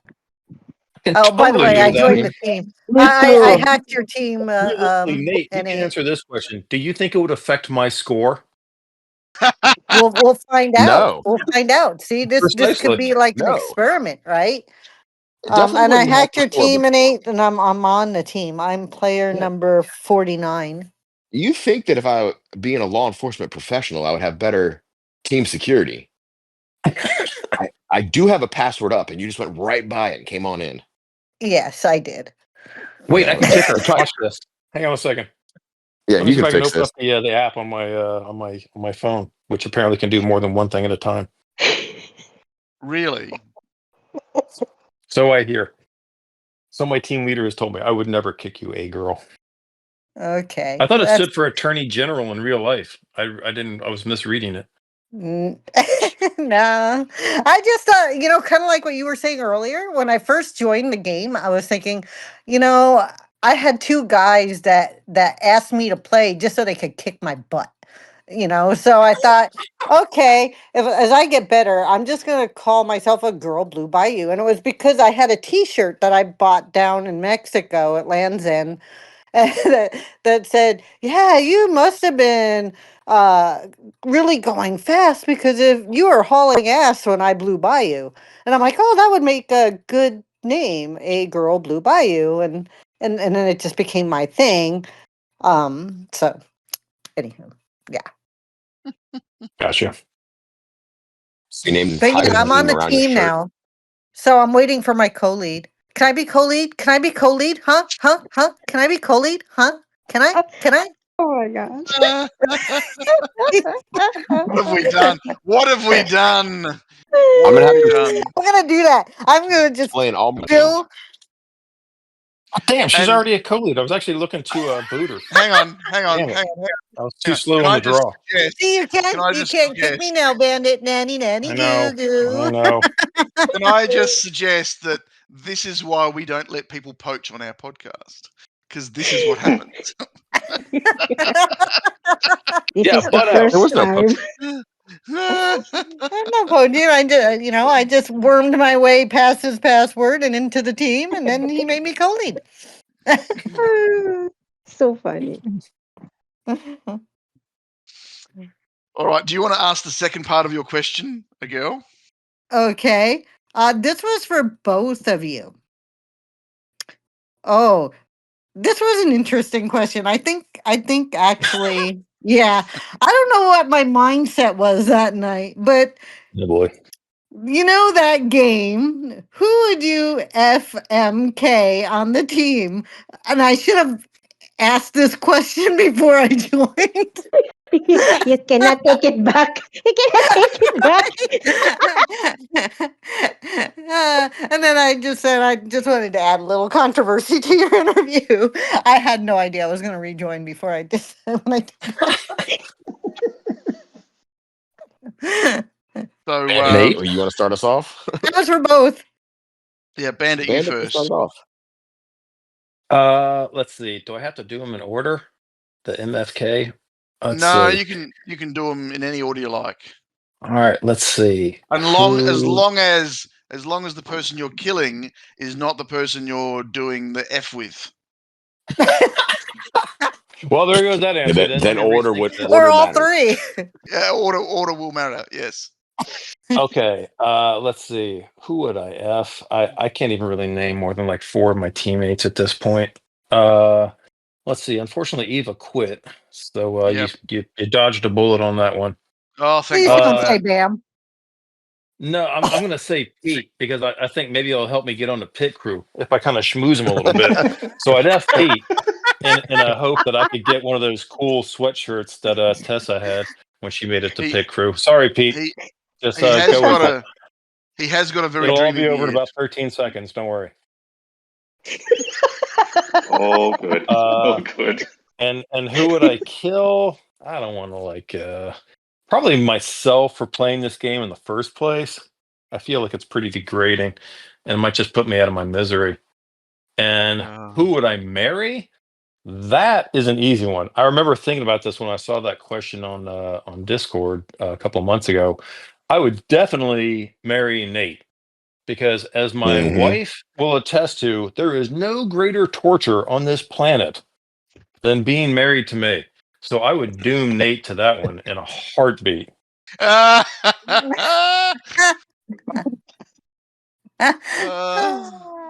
is the best answer I've ever heard for a marry. Ever. But not just Nate, the you're up. answer, not just the answer, but the actual reasoning behind why. That is hilarious. That poor woman, she's a saint. I can tell you that she seemed quite happy to be married with you. Oh, that's nice. Oh, thanks. She was bluffing. It's because they were in public.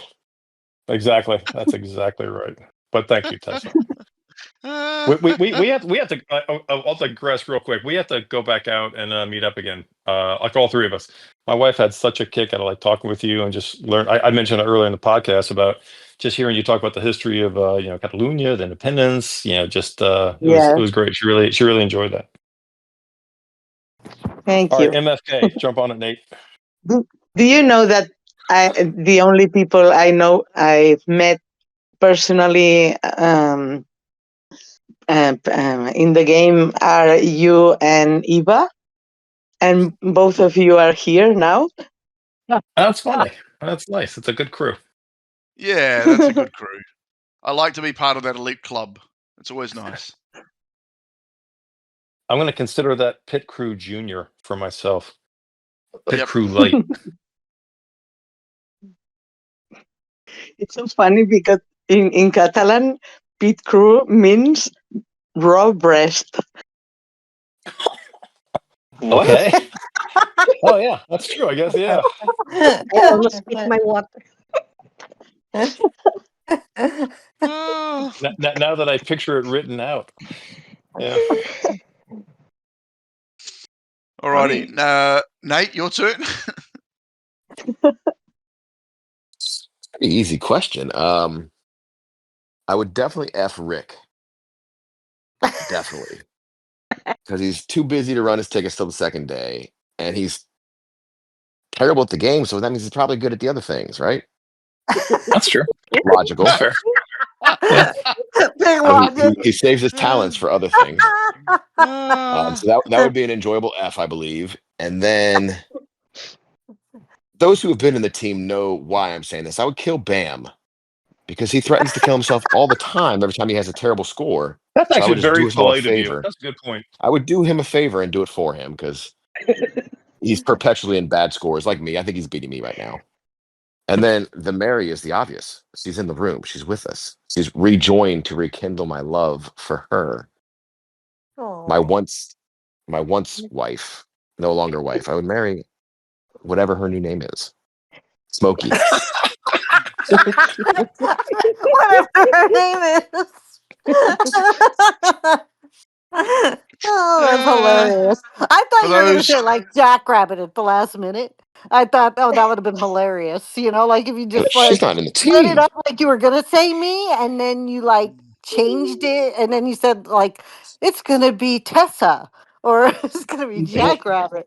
You know, that would have been hilarious. I didn't want to break your heart like you did to mine. Oh, I'm sorry. so JR, do you want the password so that way you can? No, I'm kidding. You'll figure it out. Yeah, I have a capitalized letter in there. It makes it much more secure. Yeah. Of course. Yeah. It took me like a whole 10 seconds. There's only 5 letters that could be capitalized, so it doesn't take too long. Funny. Oh, jeez. Oh, jeez. All right. Whose question is it? It's my question next. My Yes, own yes. question. Your own question. Yeah.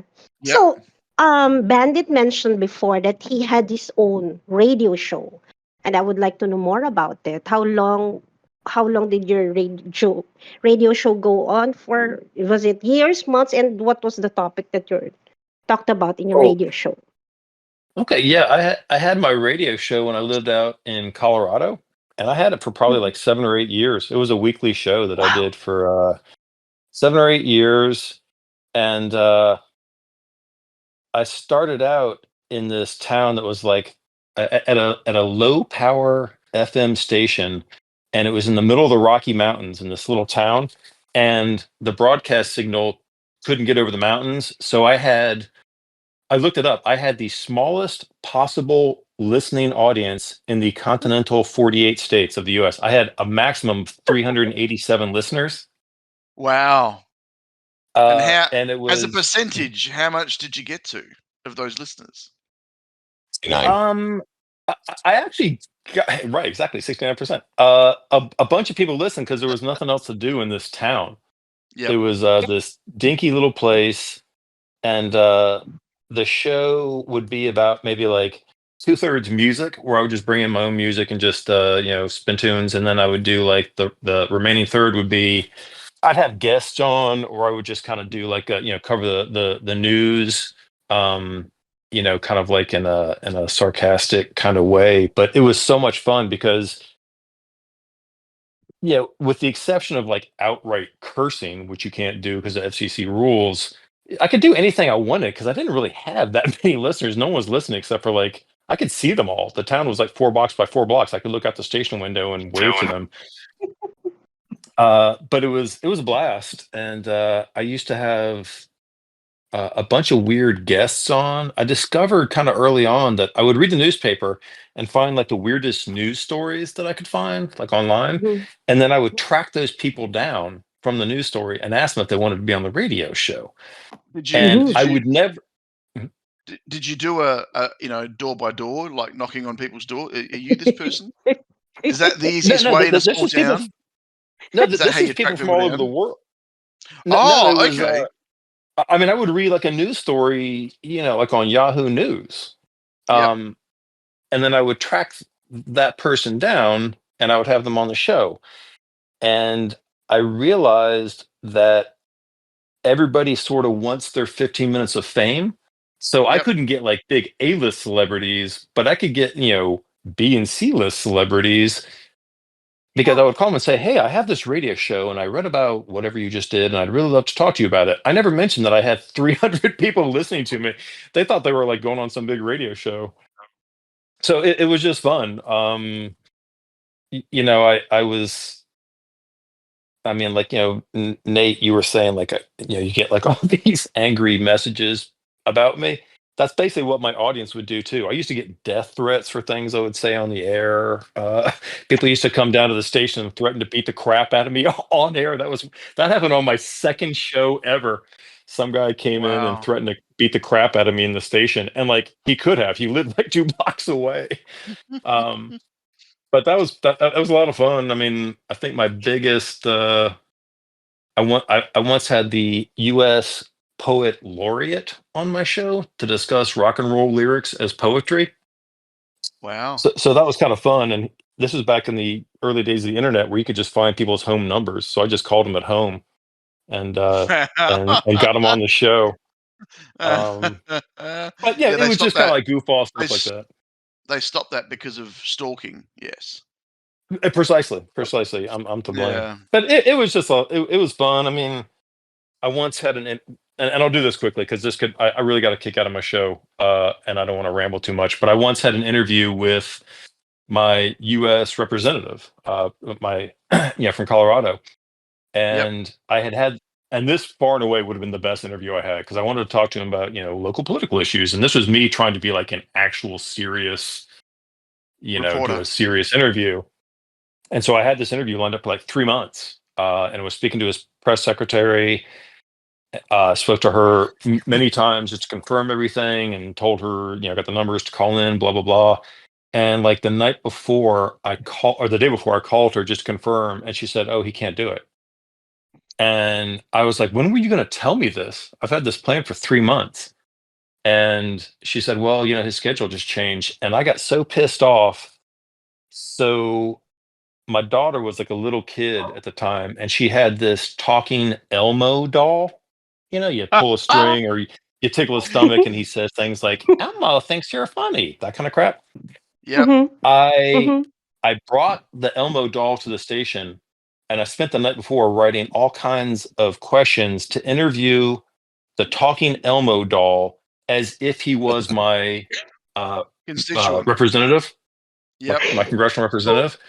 And I started the episode that show by saying, I had this show set up with, I won't say his name, but I had this show set up with him, and he didn't just bail on me, he bailed on all of you, his constituents. And I just trashed this guy for like 10 minutes. Like, he just pissed on everyone's cornflakes in this town. I can't believe he'd do this. He doesn't care about anyone in Colorado. But in the meantime, I've got someone else I can interview. And then I just interviewed this Elmo doll. And I had questions like, how do you expect to get elected when your constituents are only 2 years old and they can't legally vote? And then I would just do that. And then I have a friend who works in Washington, D.C. on Capitol Hill. And I said, "Do you know any good journalists there?" And he put me in touch with this journalist from, it's like Roll Call, magazine. And it's this like magazine for Capitol Hill. And she interviewed me about trashing my congressman. And it ran. Oh, wow. And so my Congress, and this is like and Capitol Hill is a pretty well-read magazine. Everyone's like, "What the hell did you do to this guy?" So I got to kick the crap out of my congressman on the radio show. That was kind of fun. And it turns out half of his family lived in the town that I was broadcasting to. My station manager called me up like 5 minutes into the show, and he's like, like a lot of his cousins live here in town. And I said, "I do not care." He just railed on him. So, I mean, the show every week, it was like that. It was just me acting like a jackass, total jackass, but it was fun. Anyway, so that was the show. I could keep going on. It was 8 years. I had tons of like fun, just like that, but it was fun. So Bandit, you had a radio show where you were threatened on day 2. Someone wanted to kick your ass, and you were shocked when I told you that you've been playing a game with me for 2 years, and people send me direct messages about your antics, and you're shocked by that. Sorry. Yet it took 2 days of your radio show. Was any of this recorded for our preservation purposes? I have a couple of shows. I have the Poet Laureate show recorded. His name was Billy Collins. He was a super fun guy, and this is ages ago. Pardon me? He has a mushroom. Billy He's a Collins? super fun guy. Super fun guy. He's a fun guy. Okay. I don't get it, but I'll roll with it. Anyway, that was a radio show. Very cool. Just quickly, when I was a teenager, before there was the internet, the radio shows were a thing. It was a popular thing, right? So I called up an FM radio station. It was my mother's birthday, and I sent a greeting to her through the DJ. And then I was so excited. I turned on the radio, and I had a blank cassette tape. And then I recorded, his greeting, and then I was so happy he mentioned my name and he mentioned my greeting. So yeah, just it was super cool back in the day. It's radio It was shows. fun. Yeah. Mm-hmm. You all realize that the people that are kicking our ass in this game have no idea what you just were talking about when you said cassette tape and FM radio and all of I this. know These exactly 13 and radio. 14-year-olds constantly kick our ass. Before the internet. Before the The emperor's internet, Yeah. Yeah, there was back in the life early before the 1900s. internet. When I was still a cave woman, Pig, Yeah. Nate. Do you Zips remember right into the calling me cave that? walls. The other fun And thing I used to do on that my radio station. I'm sorry. The other thing I used to do on the radio station was I used to call the local high school basketball games with a yeah, friend. That's over uh-huh. the air. We just announce the games. And again, like this is when I did that at the radio station in the town that I lived in, and that was only 900 people, and you knew everybody, and so it would basically be like if me and Nate were calling a high school basketball game. It was just a total free for all. We were like so horrible. We called the game like we did try to do a good job, but like the stupid banter in between plays was horrible. That was one of the most fun times I've ever had. Was on that goofy little radio station. It was But would you be calling the game from like live, watching it live, or would you be watching it? yeah. Oh No, wow, we were there live courtside. Yeah. yeah, that's even more fun because you can get someone to smack you in the head with a ball if you're doing a really bad job. Oh, or just we were sitting right next to the visitors bench. And so if they would start like, every once in a while it's a high school game, so you always have like some parent who's like acting like a jerk and like yelling at the refs, or even worse, yelling at the players. And so we would just yell at him on air. We get into these like not like FU fights, but we get in like fights with the crowd on the radio while it was going on. It was fantastic because it was such a small audience. You never really had to worry about people like getting on you too much. But Yeah, fair enough. Nate, you would have loved it. It would have been fun. I'm just still taken Alrighty. back by fighting on the radio, fighting at high schools, and shocked that people are offended by you on our team. I still can't believe this.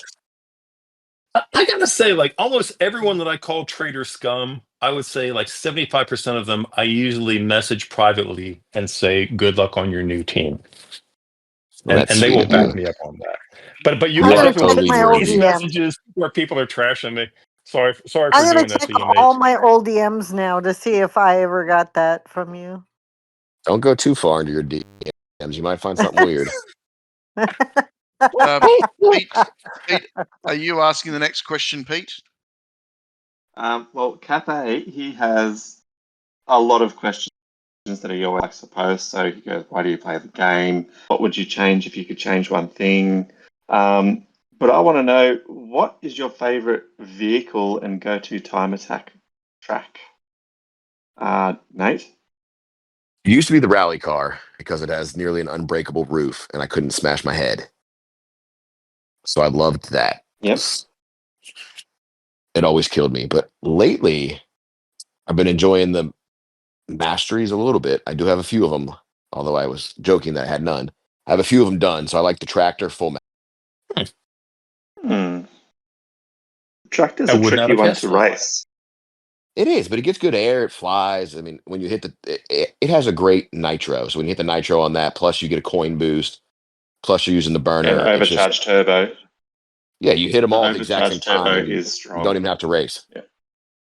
You just fly to the finish line. You just fly. Well, there you go. Yeah, he Kids just can flies to the fly. finish line 14% of the time. Yeah, it's great Yeah. risk, great reward type thing. I may or may Yeah. not smash my face, or I may set, a world record in the process. Nice. How about you, Bandit? I think like my original workhorse was the rally car, but then now it's probably the muscle car. It's got a paper roof though.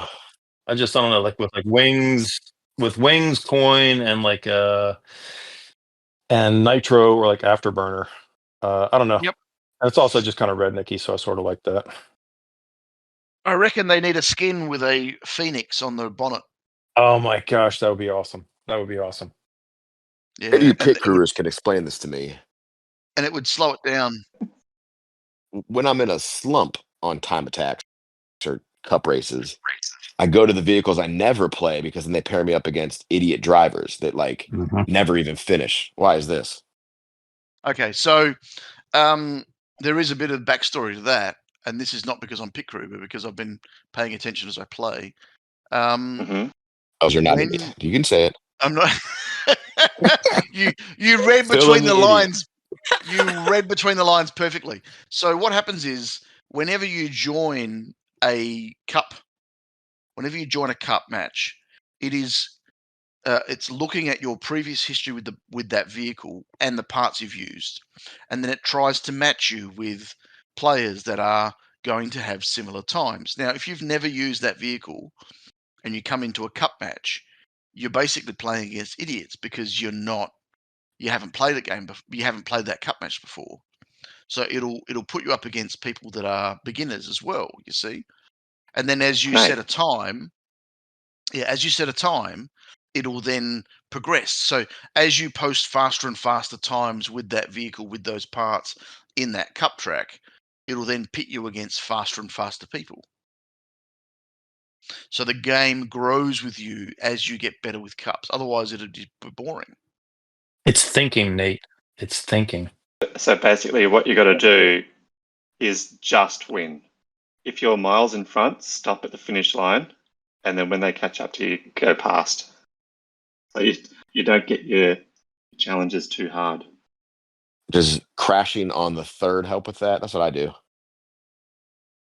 Yeah, but if you're crashing on the third, if you regularly crash on the third, but you're doing really great times in the first two, when you get to the third one, you might win, but you may have already lost by missing out the first two, you see. So each one matters. So each one matters. So the thing to do is just get better. I don't think that's an option here. Let's be realistic. Yeah, Bandit and I have been trying for 5 years to get better, and we're still where we are. Let's just go to Plan B. Plan B. So this is a question from Hydro. Thanks for the question, Hydro. It is specifically for N8, and he says, "Do you like bacon?" Who doesn't? Only the thick cut, though. I feel like if you have the thin cut or normal cut, it just shrivels to nothing. You start with 12 inches of bacon, you end up with 3. So I love bacon, but I only love the thick cut. Yeah, that went so the different way than I was thinking. I know. I was thinking at first that he was a cannibal, and then I was thinking, well, maybe he's used to that. The opposite way. Yeah, the opposite way.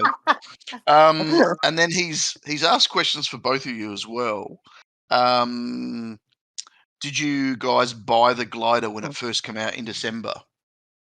Nate?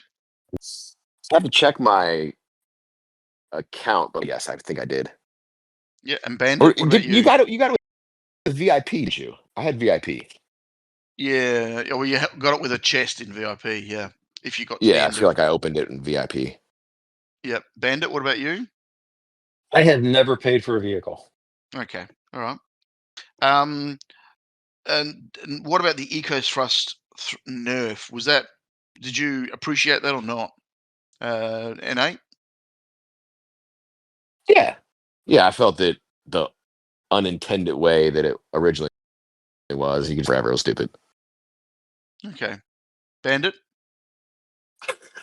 I have absolutely no idea what you're talking about. An Eco Thrust nerf? Yeah, that was on the Moonlander. Oh, and that space thing? Oh, yeah. I know what you're talking about, but I don't think, was that like a mastery or something? Yeah, it was. Yep. Yeah, I didn't have it, so I was never able to utilize it. But I know what you guys. It was like a glitch or something, right? Yeah. Well, no, it wasn't a glitch. It was how they intended it, but then they changed what they intended to do something different, which was the nerf. Yeah. Okay. Yeah. I'm not really that familiar with that.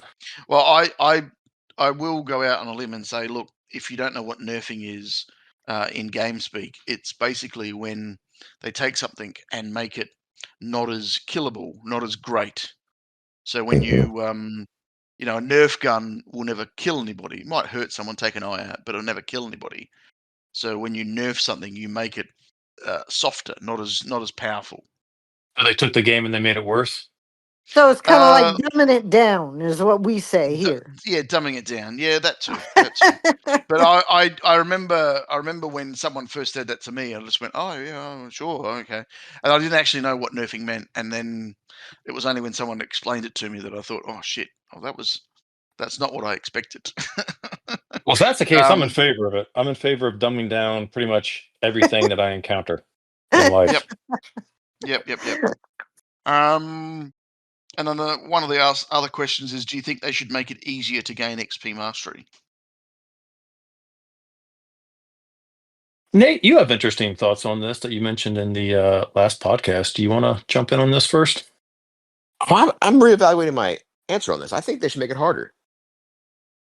I think it shouldn't be achievable in like 3 days if you just grind. It needs to be actual like landmarks, finish the season with the car, things like that, so that you've actually gained this mastery of the vehicle as opposed to just I did a wheelie in the trench with a spoiler nonstop. Yeah, exactly. While I'm doing that right now. Right. And it's stupid. And that's what I refuse to do. I won't do it. But if it was real, like it took a challenge to get there, so make it harder. Yep. I've only ever done cup races, or some adventure to do mastery. I haven't cheated, or when I say cheated, I haven't sat in a trench and done the grind as such. Yeah, the only vehicle I did that with was the Moonlander. Yeah, that I did do that. The little wheelie cheat on that one was easy, but make it like you have to get 100 cup wins with each vehicle, and then do an adventure thing. Like you have to hit a 10K with the vehicle, and so you're actually mastering the vehicle. Yes. No. Agreed. I agree with that. Only I knew someone who had a direct bat phone with Fingersoft. Or 4 people who did. There were 3. Well, Tessa 1, 2, too. So 3, that's 4, 5. She's asleep. Tessa's definitely asleep by now. I hope so. I'm here, but quarter asleep. Not only half asleep, but 3/4 asleep. 3/4. Alrighty. Well, Pete, your question. Oh, what about AGirl? She hasn't asked one for a while. Oh, there you go. AGirl, do you want to ask the DB Cooper question? Okay, let me find it here. Okay. What are your thoughts about masteries? What have we accomplished, or what we have accomplished so far? Is that the one we're at? Yeah, that's where we're at. But I mean, we've just asked that. Okay. I'll move on to the next one. Yeah, sure. Do you feel that some mastery should bring more power for some particular part? For example, lowrider piston boost should bring more power for landing boost. No, because then we've already established I'm the idiot in the room. So if you're going to call it piston boost mastery, and then all of a sudden it gives me landing boost abilities, I would never even know I had them. you guys would have to invite me on a podcast again to explain, hey, Pig, when you get that mastery, it actually means something different. And Bandit will pretend like he knew, but he didn't know either. And so, no, it would be way too complicated. Yeah. Well, and I mean, they've also asked for other people's opinions. So, Bandit, what's your opinion? I mean, I'll touch upon kind of like all the masteries. Like they sort of like rub me the wrong way in general. I get that they can kind of make the game fun, but they also make the game way too lopsided too quickly. When guys just bash out all 4 masteries in a day. That happened like in the last event, I think, where they had just opened it up to the monster truck, I think, and suddenly people were getting like 5 and 6 second times on that little box smash thing. I'm like, what the hell is going on? So like, unless you want to spend 4 hours like Rec did, where he just sat down one day, he washed his car, he washed his Jeep, and then he just ignored his family for 4 hours and just mastered all of it. I like Pig's idea of just staggering it out somehow, and I guess like all these mastery things, and this is like one of my bigger beefs. I get that Fingersoft is a company that's making money, but they're just so obvious, like when they squeeze you, and it kind of bugs me. Like I pay for VIP probably like 7 or 8 months a year. I kind of go off and on, so I'm giving them my money, but like this new premium or diamond thing that they have, and like all these masteries, it's just a way to squeeze money out of stuff. Like where they have this new vehicle out, right?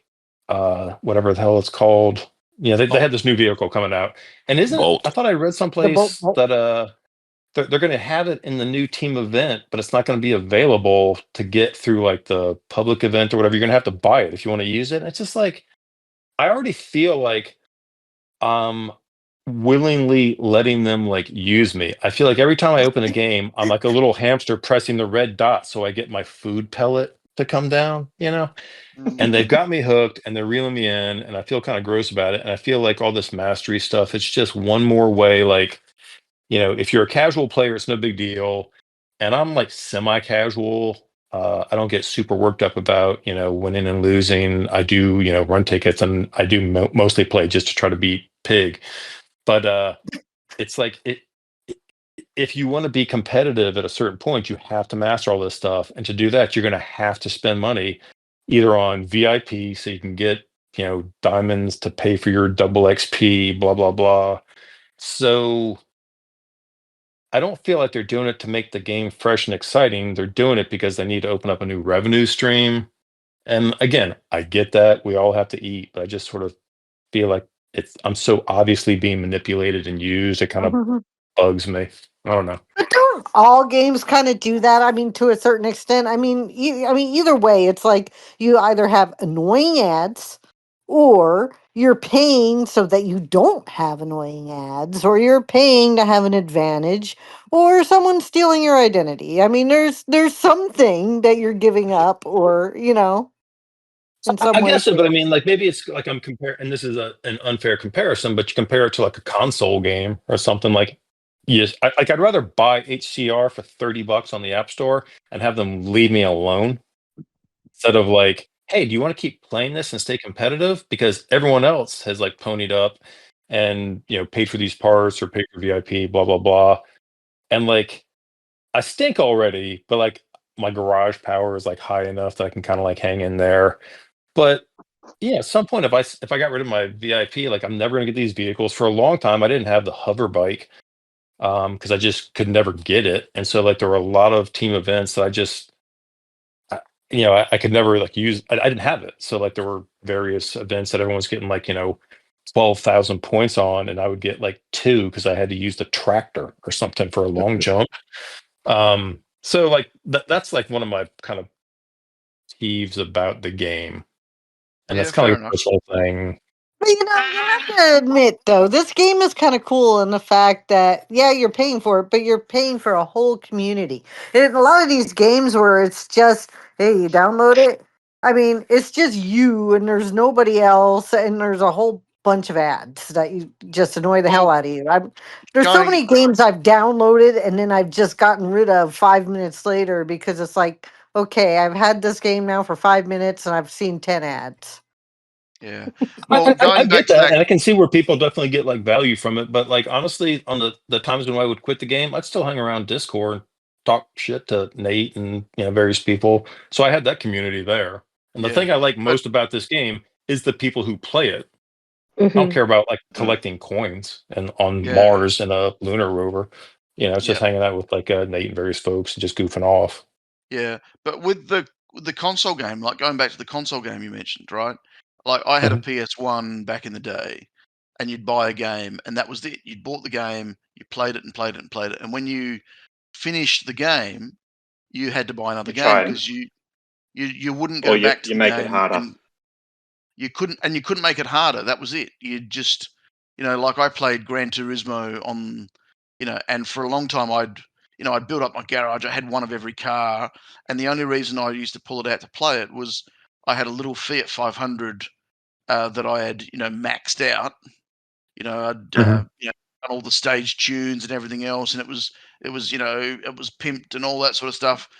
And I used to race that car in the big cups because it was the sort of car that I had to do perfect laps back to back to win. Mhm. So I made the game harder internally because I was bored of the game, racing in a super fast car that I'd won or built or whatever, or built enough money to make. So the game became boring and I just stopped playing it. Whereas I've been playing Hill Climb Racing 2 for 6 years and I haven't gotten bored of it. Yeah, that's Yeah. fair. I mean, I understand that, and like this is sort of like a personal, opinion. Like, I mean, Yeah, of course, of I'm course. kind of like bad mouthing Fingersoft. Like, I mean, I get it. Like, I mean, I understand. I just go back and forth about like, do I feel like giving them any more money? Like, is it worth it to me? And if it's worth it to some people, I mean, I get it. People have a lot of fun paying, and if you do the VIP thing, $10 a month. I mean, like Nate mentioned on Discord, like okay, that's like a one sandwich a month that I don't buy out, or he had some like a couple cups of coffee or something, and it's not like it's going to Yeah. break the bank. It's just like I feel like I'm being nickel and dimed. Yeah, no, I get that feeling. Or if you have 4 I hear you. accounts, you're getting a lot more than nickel and dimed. No kidding. I don't know. Yeah. I don't know how people have more than one account. Like, this is the guy who can't figure out how to open the game while he's on a podcast with you guys. Like, how do you people have multiple accounts? I just imagine you all like buying a new iPhone for every account that you own. We have no life after work. You have us. Well, There you it's go. actually a girl has a secret 5th account that she sells feet pictures on, and that's how she affords the other 4. Oh, Her don't start revenue with stream. feet. Don't start with feet pictures. We'll get JR all excited. Oh my Bubbly feet. goodness. Bubbly feet from the tub. Let's make us a Discord server with all our fit pics, AGirl. Hey, I'm joining in. I'm getting in on this feet stuff. If I have to wax my ankles, I will. My ankles Are you and gonna have toes. like a new channel for bubbly feet pics or something? Yep, yep, Guess whose yep, feet these are. Guess whose I will feet do that. these are. That yep. would be hilarious. I'll do my toenails. I'll do my toenails. Yep. Done. Done. Whose question is it next? Your turn, Pete. It's Your your turn, question. Pete. As bad as Tessa does. All right, let's bring it back. We've already answered the question for Bandit. Let's go to the Nate question. Have you caught any moonshiners recently? Who has that? No, that's not Wreck. that's not our agenda lately. So we're chasing certain things. We're not chasing moonshiners. I was going to say, you'd only chase moonshiners if they were in General Lee's. Yes. Yes. And General Lee's coming north, Yep. then we'll chase them. Yep. Awesome. That was a quick one. Who's next? Eva, is it? I'll go ask. Yes, I'll go ask the next question. Here's a question from Fiery. Yes, several questions, but I would like to ask this particular question. If you could go anywhere on Earth for a month for free, where would you go? I'll ask Tessa first. I wanted to know. Tessa, can you share? Um, oh. I wanted to go to Australia, but I went there already. So now I like to go to New Zealand.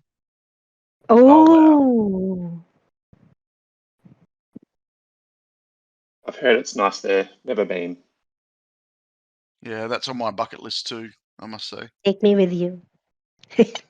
What about you? What about you, AGirl? Ladies first. AGirl, where would you like to go? This is for free. You have to remember that.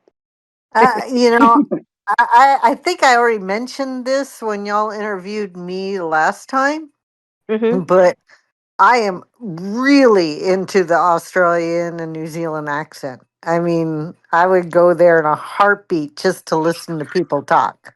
How you going, Let's go mate? together. I'm serious. I love it. I could just like sit there and listen to guys talk all day. It's so weird. Who If you would got you a like to meet? Starbucks down there, I could just hang out in the Starbucks, play Yeah. some hill climb and just listen to guys talk. So you go to Melbourne. You go to Victoria. I forgot Victoria and what Melbourne. towns there are, what towns they live in, but you meet Pete and Eva. Okay. Victoria and Melbourne on the Melbourne bucket list. on the bucket list. Uh-huh. And what about you, Nate? Where would you like to go for free for 1 month? He's going to go with me. That's always an option. But Mm-hmm. in this case, I was thinking about it. I had a friend just come back from Japan, and the way he described Japan, it sounds like the opposite of everything that is Go on. American. It Are you is. there? So Did I want to go there just to see like people that, follow rules, that pick up their own trash, that, just an honorable society. So for me, I want to go to Japan, do all that. Plus, I've heard they have crazy foods like fried whale and things like that. So I'd go to Japan as long as I could Osaka. teleport there because I will not sit on a plane for that long. So if I could teleport and it was free, it would be to Japan. Go to Osaka, and there's a bubblegum shrimp. It'll be like I'm home. Such a fascinating culture. My friend was How telling me long's a the flight story. from USA to Japan? 14 was plus really hours. long. I mean, Australia's farther. But my friend was telling this story that I'll make it very quick. He is at a crosswalk late for a mean. There are no cars coming, but it has a don't cross. And literally everyone is standing there waiting, yet there's no cars. Like he doesn't see a car for a mile. And so he, being the American, steps out into the crosswalk when he's not supposed to. And then he said, out of nowhere, a cop comes, blows a whistle at him because they don't have guns or anything like that. They just blow whistles. So blew a whistle at him, and he just stepped back on the curb. Very anticlimactic, but that's the society. And I want to see, like, wait, it says don't cross, so I'm not going to cross, as opposed to we're in a hurry, we do what we want, American style. I bet you would do the same when you get to Japan, just to test if there was a policeman who would blow his whistle on you. I mean, I'm bigger than most Japanese men, so I'm definitely crossing that street. I'm gonna see what happens. Okay. And Bandit, the well-traveled Bandit. Is I there want to hear what he anything says. else in the world that you'd like to go to? And just so I have these ground rules clear, it's for free, Yes, Yes. for 1 month for free. and that includes like travel and Everything. food and Everything for free. in And that you can case, add in my rule that you can teleport there. okay, 1 month for free. I'm going to Nate's house, and I'm gonna sit around in my boxers and scratch and just sit on his sofa. And when he comes home from work, I'm gonna be there like surrounded by empty beer cans and playing with his kids. And I'm gonna do that for 30 straight days. And Just- let out just the- This, loud belches. of course. And all right. So seriously, it's funny because I'm not doing this just to pile on, but I'm with Nate. My first thought was Japan. I would love to go to. I don't really care about cities so much. I would love to go to rural Japan and see that. I've never been at all, and the pictures I've seen and some friends who have gone and showed me their photos. It's such a different culture, and it looks beautiful. And I would love to get out in the countryside, and just see what that's like. Get yourself a bottle of alcohol from Okinawa that has a snake in it. So wait a minute. So you travel so you can get like loaded and go to Bubba Gump Shrimps all over the world? They have the finest McDonald's in Japan. Yeah. They Actually, South Korea had a really cool McDonald's. It was like a 2-story thing. And they had a really nice Pizza Hut too. I have no doubt. So you're going to all the international countries just to try out their McDonald's. That's it. That's it. I go there just to see what food they have. American food they have. That's funny. One of my old landlords in Barcelona, she used to come to New York City, and we asked her what she did there, and she told me that she went to this her favorite restaurant. It was a Hard Rock Cafe, And there's a Hard Rock Cafe in Barcelona, like 20 minutes from where she lives. I'm like, what are you doing? And she's like a smart, interesting lady. I'm like, why do you go to New York and go to the Hard Rock? Well, Right, straight franchised. All the menus are the same. Like very bizarre. yeah. Anyway, I'm with you on the Japan thing. That was funny you mentioned that because I was thinking I'm right there with you. All right, what do we got? Cool. So we wake Tessa up. Who's next? Eva, I think you're next. My turn. Okay, so this is a question from Rec. Thanks for the question, Rec. I want to know why the Bandit is always traveling and not just in the States but the world. Is it part of your job or just one of the loves of your family? It's not job related. It's just like I work from home, so like I'm able to kind of like work remotely. And it was actually my wife who got me really into traveling. I never really left the U.S. I crossed the border like down in Mexico, and I'd gone on a fishing trip in Canada when I was a kid, but I never left the continent until my honeymoon. And she had traveled a bunch when she was younger, and so she kind of put the travel bug in me. And then we had lived abroad in a couple different places just for shorter periods of time, and then moved to Barcelona for several years. But yeah, it's just for kind of fun and for exploring. And we're lucky that we're able to do it. But I highly recommend it if you're able. That's like one of the biggest disadvantages of being in the U.S. is that you're just geographically so isolated because we have these two gigantic oceans, and it's takes time and money to travel from here. But you have Googled Australia and how far away we are from everything else, and we are surrounded yeah, by ocean as well.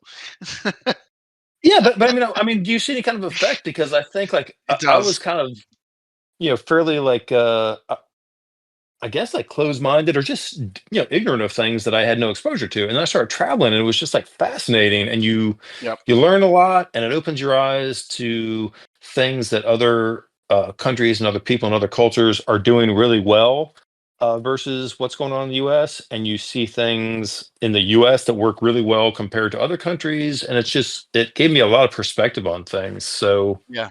that's part of Yeah. the reason why I like doing it. Part of the reason why I was thinking about Japan. Like I've been to Vietnam a bunch of times, but I've never been to Japan, and it's just such a foreign kind of place.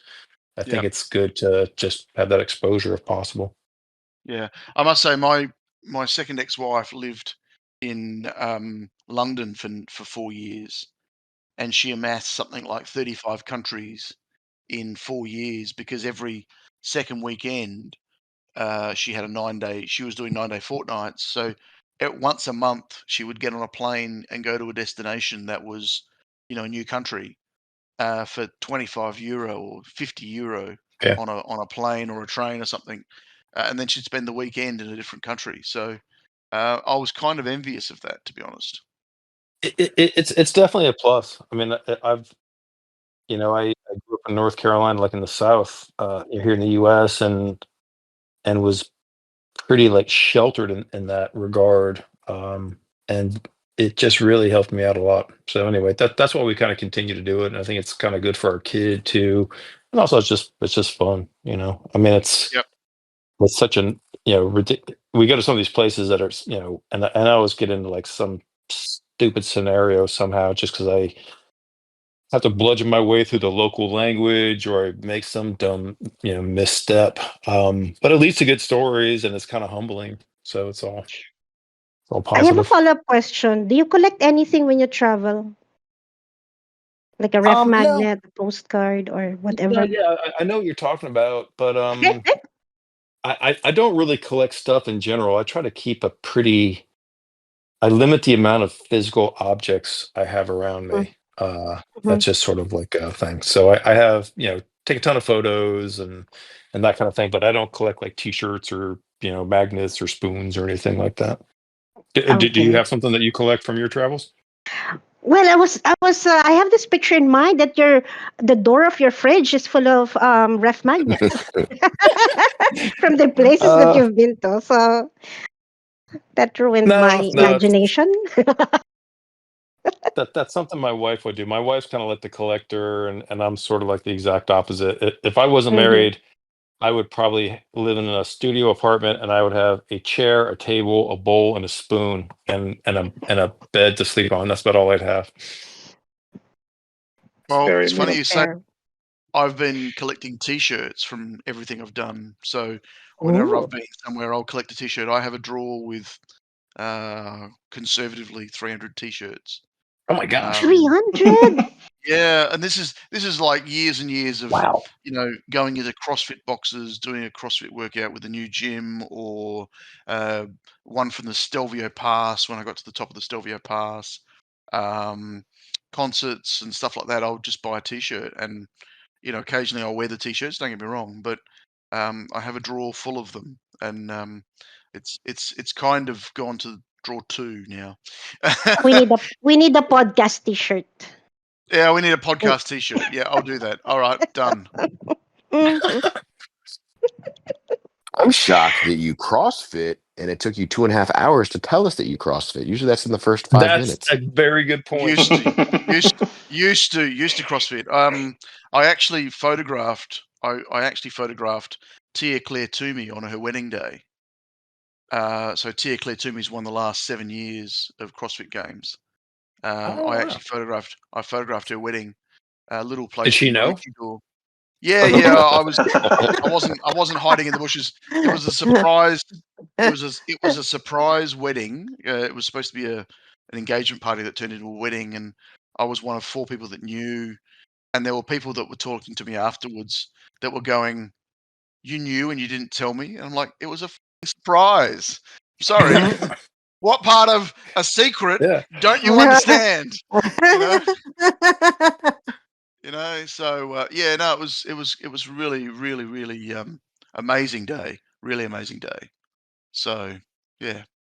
Anyway, but yes, that was a long time ago. Like I said, I moved to Melbourne. I put on 15 kilos, and I've been slowly taking it off. I got really into CrossFit for a long time. Yep. I did it ages ago too. I got in good shape until I herniated a disc. Then I was in less good shape.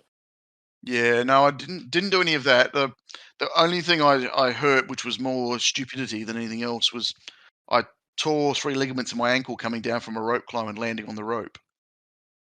Oh, ouch. Yeah, ouch. But I then come back and was stronger and all that sort of stuff. So all is good. No, I still kind of do CrossFit stuff. Did you ever lose your grip on the rope and slide down? No. I had very good. We had very good instructors. Our gym was an amazing gym. They would tell you to take weight off if they saw you struggling and all that sort of stuff. And we had really good instructions on rope climbs and all that sort of stuff, because our rope climbs used to go to 18 feet. So, when you got to the top, it was pretty high. And if you let go at the top, you were dead.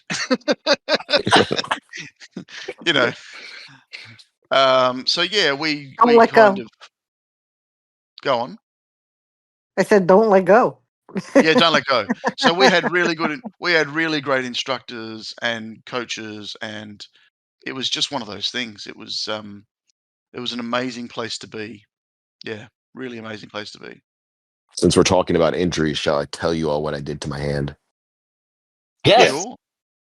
Yeah, I don't know. What is it? What is the rating level on this?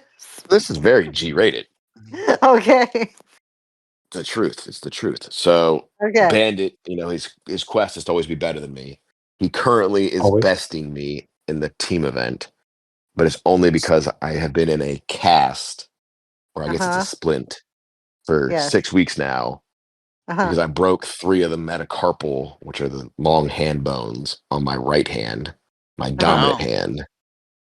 So I've been trying to play in this cast, and I can't text in the cast. I can't do much of anything in this cast. But I did it. So we've talked about this before. I teach new agents how to fight.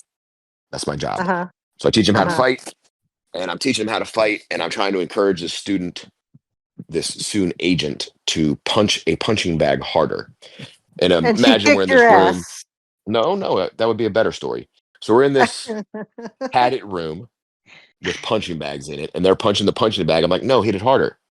and I can't quite deliver the. I'm like, hit it harder, and they hit it the same. Hit it harder, no, they hit it the same. So in a final ditch effort to motivate them, I said, no, punch it like this. And I turned and I punched the padded wall. And when I punched the padded wall, I followed through a little too much and broke 3 metacarpal in my hand, trying to motivate Wow. the student to punch. Ouch. Wow. So you yeah, were Did he- trying to break the student? I was trying to punch the wall. It was padded with a 1/2 inch of padding, but behind the 1/2 inch of padding was, like 14 inches of cinder block, so it moved nowhere. And Yep. broke You got my beat up by a metacarpal. wall. Yes. Yeah. As the instructor in the room teaching them how to punch, I punched the wall and broke my own hand. So did he How's it punch going? harder after that? Did he punch harder after that? Increment 10% harder, so not worth the As soon as he was 6 done weeks laughing, extra. he, Do I want to break focused my on punching. hand? Is it worth it? It was loud Did you enough take Was a that there the any- picture others in of the what room. happened to you? Huh? Did they take a picture of what happened to you? People usually do that. They record and take a picture of something Played it off funny. really well. So I hit the wall. Another instructor ran over. They're like, Nate, you're all right? I said, yeah, I think I'm good. I think I'm good. And then 5 or 10 minutes later, I went over to that instructor. I'm like, I don't think I'm good. I think I broke my hand. And then 2 days later, I finally went to the doctor, and he's like, yeah, you broke some metacarpal, and at minimum the 3 metacarpal. You could have broke more, but we're just gonna immobilize your hand, and we're gonna go from there. I don't But know more what kind of specifically, combatives you that you guys do. You broke your hand hitting a wall that was covered with pillows. Thin pillows. That's what I'm like trying to figure out. Is like, wait a second, you're All right, talking. here's my combatives follow-up question. here? Was there a particular reason you didn't punch the punching bag? That's what I was thinking. Hindsight is 2020. I had my left hand on the punching bag, and I punched my right fist into the wall. It made no sense. Good work. Well, I Good feel work. safer knowing these agents are out there being well trained. Well trained. Yeah, But I thought you like can in combatives you like fought like one of your peers. we do No, fight them. I think that was This when he punched himself in the groin when he was fighting with one of his peers. And that's a Yes. true story, right? Didn't you rack yourself somehow?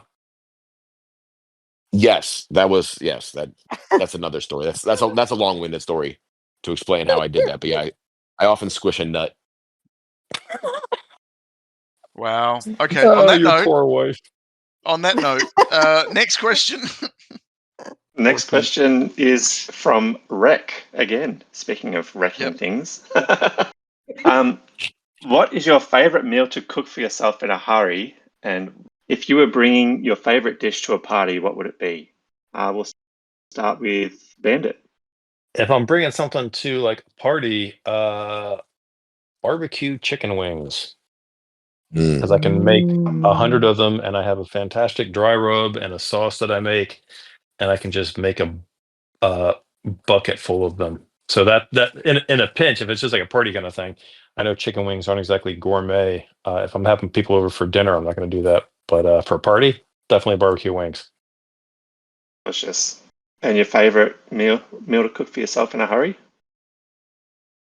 Oof, in a hurry, I just do omelets and stuff because they're easy. I just get a bunch of eggs and figure out whatever's in the fridge and just whip it up. Nice. How about you, Pig? Easy. So if it's in a hurry, it's just a hunk of meat, whatever's thawed. Throw a steak on, a couple minutes aside, you're done, you're eating, good to go. If I'm bringing something to a party, I'm gonna change it a little bit. The only time I ever bring food outside of the go-to finger foods, dips, things like that, is we'll do like a communal Thanksgiving. And I always bring the same thing to Thanksgiving. So it's probably the thing I would bring to a party. But the thing I always bring to the Thanksgiving party, you Australians may not do Thanksgiving, but you probably know what it is. Yep. Yeah. I bring macaroni and cheese, but I don't bring run-of-the-mill mac and cheese. It's $50 to $100 mac and cheese. So I'll put like lobster in it, or I'll make like a chorizo one, but I try to find a bougie way to make mac and cheese. So bougie mac and cheese would be what I would bring. Nice. Nice. Yeah. I'd definitely be happy to get that at a party. Yeah, it's always a fan favorite. Yep. No one ever asks for the mac and cheese, but it's always the first thing gone. It's Yep. You Yeah. want Yep, nobody yep, admits yep. to it, but everybody loves mac and cheese. Mhm. How about you, AGirl? I wasn't even thinking that you were going to ask me that. Yeah, I threw you under the bus on that one. well, usually for me, I'm just always drinking coffee, and in the morning, I'm kind of always doing the same thing. I'm taking hash browns and eggs and just mixing them together with some jalapenos and salsa, and just it's reasonably quick. Um, and that's it, you know. But I think if I were ever to go back to cooking again, my grandma came from Germany, and she used to make the really good stuffed cabbage. And I haven't had stuffed cabbage since I was like a little kid. So I think I'd attempt to make that. Oh, stuffed Nice. cabbage. I love that. I have a Serbian contractor that works for us, and his wife makes some of the best stuffed cabbage. Oh my god! So whenever there's this, barbecue at Peter's place, and Mick, it's like, okay, well, is your wife cooking? Yes. So she's doing the salads and the stuffed cabbage. Yes. He does 5 meats on skewers, and she does these stuffed cabbages, and it is the best ever.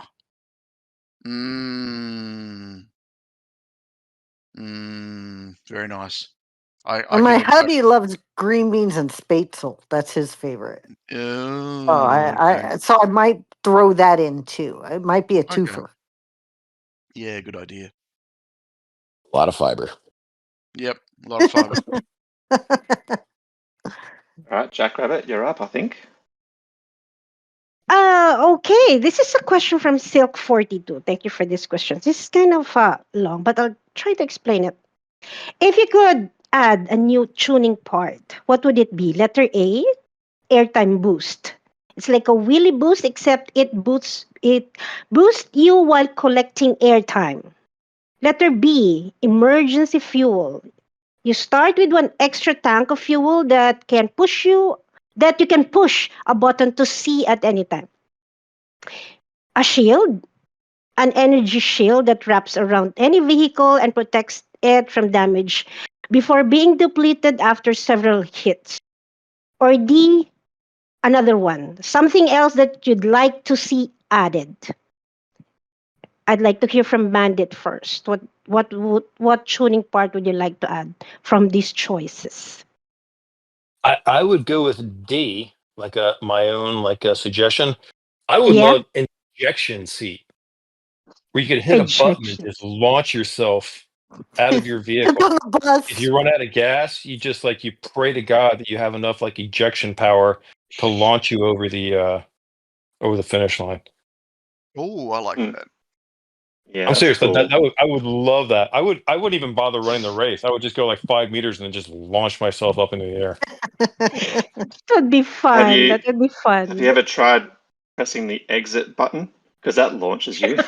Yeah, that is true. Actually, yeah, it's basically that. It is Uh-huh. that. I guess it already sort of exists in the game. I would just like to be able to do it on command. Yep. They Mhm. probably couldn't do it by copyright, but it would be funny if they did something like that with the Coyote, like Wile E. Coyote with the Acme car. And then they could do that. They could integrate the launching seat.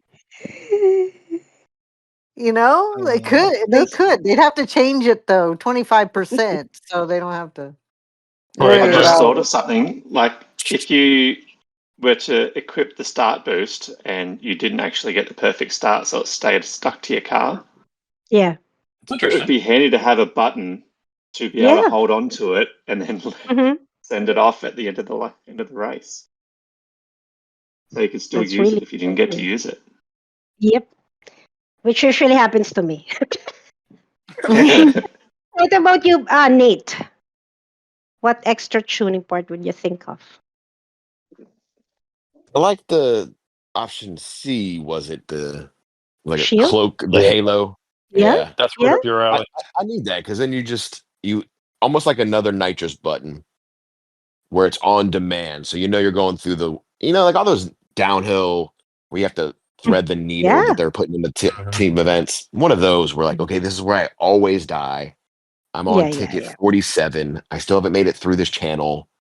And you could just put on that button. You waste one of your tuning parts, but you could have that button to just give you that invincibility for a second. Well, they do have a roll cage already, which is kind of the same thing. Yeah, but I would have broken that by now. I don't think a football helmet is really a tuning part, Nate. That's what you need. Yeah.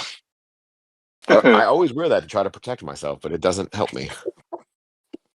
That's true. If my dildo carrot can slow you down, the football helmet ought to protect you going through caves. It does give you a slight bit of protection. It is interesting, though. Yeah, your point that hand items make a difference. Scarves make a difference. Certain skins make it easier to wheelie because the back end is smaller or bigger. Yet the helmet doesn't even help you. Come on, Pickle. Get on that. Yeah, it should. It should help against head injuries. It does help you a little bit. Yeah, really? It does. It gives you one head knock. It does. Yeah. It'll fall off of one head knock. But if you hit your head too hard, it won't do anything. You will just die instantly. But if you give it a little tap, it's fine. The helmet falls off, but you survive. So, pit crew, when y'all are like hobnobbing with the Fingersoft royalty, could you like maybe casually throw out an idea to them that it would be really sweet if we could see our own best ghosts in each of those stages, so that we could say that was our good run and we could like try to beat our best ghost? Yeah, we've had that suggestion. We've had that suggestion before, so it was probably me. Possibly 4 times. You know how many times? So. It's a good idea. From each of my accounts, I probably posted that idea. I do like when my own ghost is there because then I know where I died and I know not to do that again. Don't follow that ghost. He's a loser. Yeah. Exactly. See, I usually, but it's not there in team events. In adventure, I usually follow my ghost and then die just before it. Right. Mm-hmm. Yep. Yeah, but see, if it was there in team events, that would help, because then you'd say, okay, that was my best run, but I screwed up here. So if I don't do that, if I just lean a little bit more in that spot, I can improve. And then you can like get better by even looking at your own ghosts. Everybody else sees your ghost. They all get that advantage from seeing your ghost, but you don't have the same advantage of seeing your own ghost. Yeah, no, I get it. I think it is a valid point. I really think that it needs to be fixed. So while we're explaining things to simpletons like myself, not from your Fingersoft or not from your pit crew knowledge, but just because you're not an idiot, how do they pick which ghosts are going to be in the team event? I still like sometimes it'll be Bandit, and I have a very crappy ghost who just dies. But sometimes I have the number 1 player of the track, and I get to follow them. Like, when do I get the good one versus the bad one? So depending on where it's always the first person's ghost, the one directly above you. I have deaf people in it. I have the one directly above you. Yeah, the one directly above you is also one. Oh, explains why people are always dying, because I'm always at the bottom. So that's like if you want to improve to be number 1, or do you want to just go up a little bit? Yeah. So there's usually a really fast one compared to your score. There's someone close to your score, and there's someone just below your score, and then probably one of the worst. All in the same go. Yeah. So technically everybody's up. Yeah. So technically everybody's looking at your best score, which is the lowest score of the team. So everyone's watching your ghost. Yeah. Yep, I'm always the ghost on our team. Yep. I find some of those ghosts so depressing. Like the one who's like the best, who's like like Toast or One or whoever our top guys are in that event. I'm like, I'll press start and like I'm going to follow the ghost, and after like 15 meters, their ghost is off my screen, and I have no idea where they went. And I'm just like trying to like not hit my head on something. I'm like, well, that worked well. My favorite was this last the last long jump where everybody's using the hang glider. And your ghost was with me, Bandit, and I'd see you crash in the 300 somewhere, and I'm floating a little bit further and then crash. And then there's just like the arrow pointing up with toast still flying above me. Exactly. Oh my god. Exactly. Take me with you. Yep. Alrighty. My question. Is it my question? Think so? I've lost track. Okay. So I was reading through some of these questions, and does Bandit drive like Bert from Lex? Bandit, do you drive like Bert? I wish I could never drive that well. Okay. I wish. We've got a quick question from Bam that says, how many licks does it take to get to the Tootsie Roll center of a Tootsie Pop? A 1, a 2. I don't. That I owl mean, that you're emulating, he took a bite, and it always pissed me off because he says 3, but he takes a bite, so it's not a lick; it's a bite. I don't know. Okay, so that's a US question because we don't Very have to US, but it's probably 1453 if I had to guess. Okay, all right. And then we have a couple of questions from Silk. Sorry, I'm just trying to wrap this up because it's getting to 3 hours now. I've talked too long about my stupid radio show. So we've got a question from Silk42, another question from Silk42, who's actually, most of everything he's asked has actually been answered. Do either of you pay for VIP? Would you upgrade to Diamond? Do you think it's worth the cost? Did you either of you purchase the Bolt? And then how do you feel about it coming out before the event public lock? So we've done all that. So I'm going to skip over that one. JR, did you want to ask the next question? The one from Hazardous Smoke. Yes, It's please. a question. It's a question for Bandit. How does it feel to be getting beat by a one-handed pig currently in the TE? Well, that was a nice try. Kind of bad. I But mean, if he's only playing with one hand, someone's going to post the screenshots of those final scores, and Bandit redeemed himself. So the joke is on smoke. There you go. 4. I don't have to look. 4. The same amount that I burn every time. Yeah. Oh, geez. Pete, did you want to ask those questions from Rick? Yeah, sure. We've kind of Rex says, seen a lot of pictures posted in Discord of Bandit traveling the world. What is your favorite food or place? What place has the best views? Which place would you move to if you could? And where have you been that you don't want to return? I reckon the last one's the best one. Answer the last one. Where have you been? Which place have I been to that I don't want to go back to? Yeah. Yeah. New York City. Wow. New York. I mean, unfortunately, like my kid lives there, so I have to go back because my kid lives there. She just got a job there, but I it makes my skin crawl. So that's I know it's like somewhat anticlimactic. It's not some big exotic place, but New York City drives me nuts. It's a cesspool, and no one should go there. Let's see. I remember his questions. I'll do this quick. The best overall food is in Italy. You can pull into a gas station in Italy, and they will serve you some bowl of pasta that they're cooking behind the cash register, and it will make you weep with joy. Like their overlying the overall like baseline of food in Italy is really, really high. As far as like my heart belongs to like Vietnam.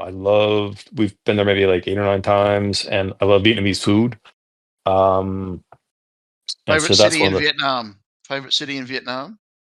That's a kind of like I have a personal connection to like Saigon, Ho Chi Minh City. Like my daughter was born there. So that's probably the reason why we go back a lot. So I love Saigon. There's this town near the beach called Hoi An. It's kind of like in the middle of the country. Hoi An is my favorite place in Vietnam. It's beautiful. When was the last time you were there? Out of curiosity. I was there in 2013. I mean, it's great, but it's getting and I recognize that you and I are part of the problem. Like, it's getting super touristy. Like the beach Yeah. between like the Hoi An and up to Da Nang, it's like 12 Yep. miles. When I first Yep. started going there was nothing there, and now it's like Four Seasons, Hyatt, Marriott, all along the water. Oh no, So it's I super spent all cool. my Like the old time. Japanese Yeah. town is really neat, but Yep. and I have friends there, but like the Vietnamese countryside. Last time we were there was a Stunning. couple of years ago. Oh my Yep. God, up in the mountains in this place called Mai Chau. It's fantastic. Yep. And real quick on one of Silk's other questions, like which place has the best views? I would go with the Four Corners area in the US. I mean, I lived in southwestern Colorado, like right in the San Juan Mountains. So in the Four Corners, you've got in a day's drive, you got the Rocky Mountains, Grand Canyon, Painted Desert. You can go hit, the parks in southern Utah, like Bryce, Zion, and Capitol Reef Park. That there's a lot of bang for your buck, and it's gorgeous. So I would throw that out there. I mean, every country Right. has its amazing places, but the Four Corners is really pretty neat and super diverse. And anyway, if any of you guys ever come visit the U.S., I highly Yep. recommend. I'm gonna have to hit you up when I come to the US about that. But please do. I'll give you an itinerary of places that we like. And then we're Perfect. only a few hours away from that. So if you're in the Four That's right. Corners. That's right. Exactly. You can swing down and go see a girl. Yeah. We could go paddleboarding on the river and watch all the wild horses and That's bald right. eagles That's right. and stuff. Bandit. So Nate, this question is from you. So Bandit, when you burn a purple ticket, are you usually trying to help the team or simply beat Pig? I would say 2/3 of the time that I use tickets, 2/3 or maybe 3/4 of the time I use tickets, it's to beat Nate. Yep. I don't give a shit about the team. You guys are on your own. The only reason I play this game is to beat Nate. We could be getting 4K'd, and if I beat Nate, if I'm like in 49th place and he's in 50th place, I'm as happy as a clam. I will tell you, Yep. all the listeners this. And Nate and I have discussed this in private messages. I have literally we'll be beating some team. We'll have like 3,500 points. We'll have whatever it is, 800, and I will burn like 3 tickets on a single, like 3 purples on a single ticket, just to try to beat him when we're both like in the like late, low 30s, place on the leaderboard. Yep. Not I only will that, totally burn through purples. so Good Bandit and I work. have this ability to always be at the same skill level. If he's good at an event, I'm good at the event. If he's bad, I'm bad, and pretty weird. we'll land on each other's butts all the time. And Bandit will message me with the biggest regrets of not burning purples. So not only does he burn purples to try to beat me, he'll message me. He's like, I landed 54 points below you. If I would have known I was so close, I would have burned a purple. Yep.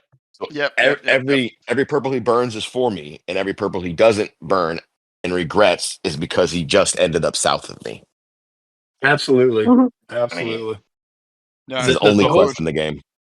I would say it's not the only quest. There are occasionally, like if we're in, and now that we're in like NCC and like points actually matter, like I will try to occasionally burn a ticket to get some points for the team. But in general, I would say 75% of my motivation for playing this game is to beat Nate.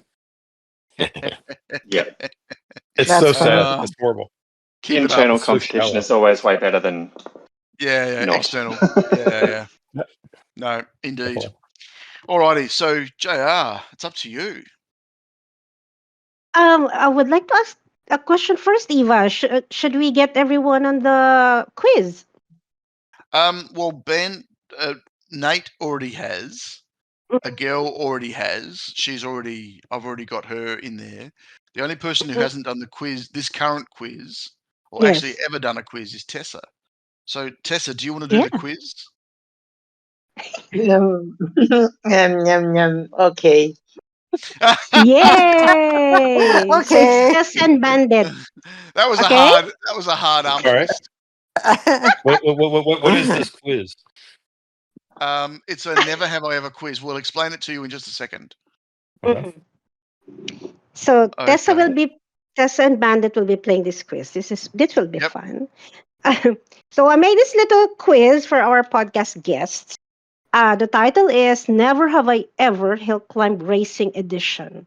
You get 1 point each for each question that you have never done before. Okay? Okay. Bandit? Okay. Okay. So if I ask a question, the first one to answer is Tessa and then Bandit. Okay. Here is the first question. Have you ever run a team event ticket on a live stream here on Discord? Tessa? On a podcast, yes. Live stream, no. Oh. And Bandit, have you? Have you done it? Just so we're clear, you're asking the guy who can't figure out how to give himself an avatar if he has ever run a race on a live stream? A simple yes or no would do, all right? Yeah, that's what I was about to say. I'm flattered that you asked, but no, I have never done that. Okay. Okay. Question number My 2. answer was shorter. Yeah. Question number 2. Have you ever made a custom track? Tessa. Yes, but I didn't publish it. But you have. Well, how many points is Yes. that, Eva? No. Well, technically, to make a custom track, you have to publish it. So that's Oh, half Okay. a point? Then, Yeah. then Mhm. 0 points. yeah, never. Okay, never. And what about you, Bandit? Have you made a custom track? Absolutely not. I have no desire and certainly have no idea how to do it. Okay, so I guess for the third question, it's both no. Because the third question is, has this custom track ever featured in a community showcase? So moving No. on to the fourth question. Have you ever spent gems to get the XP multiplier in the shop? Tessa. Yes. Mm-hmm. And Bandit? Every time. Every time. Yeah, I mean, I've definitely done that. Yeah. So yes for Bandit also? Yes.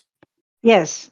Question number 5. Have you spent 4,000 gems and purchased a legendary chest for XP? Tessa.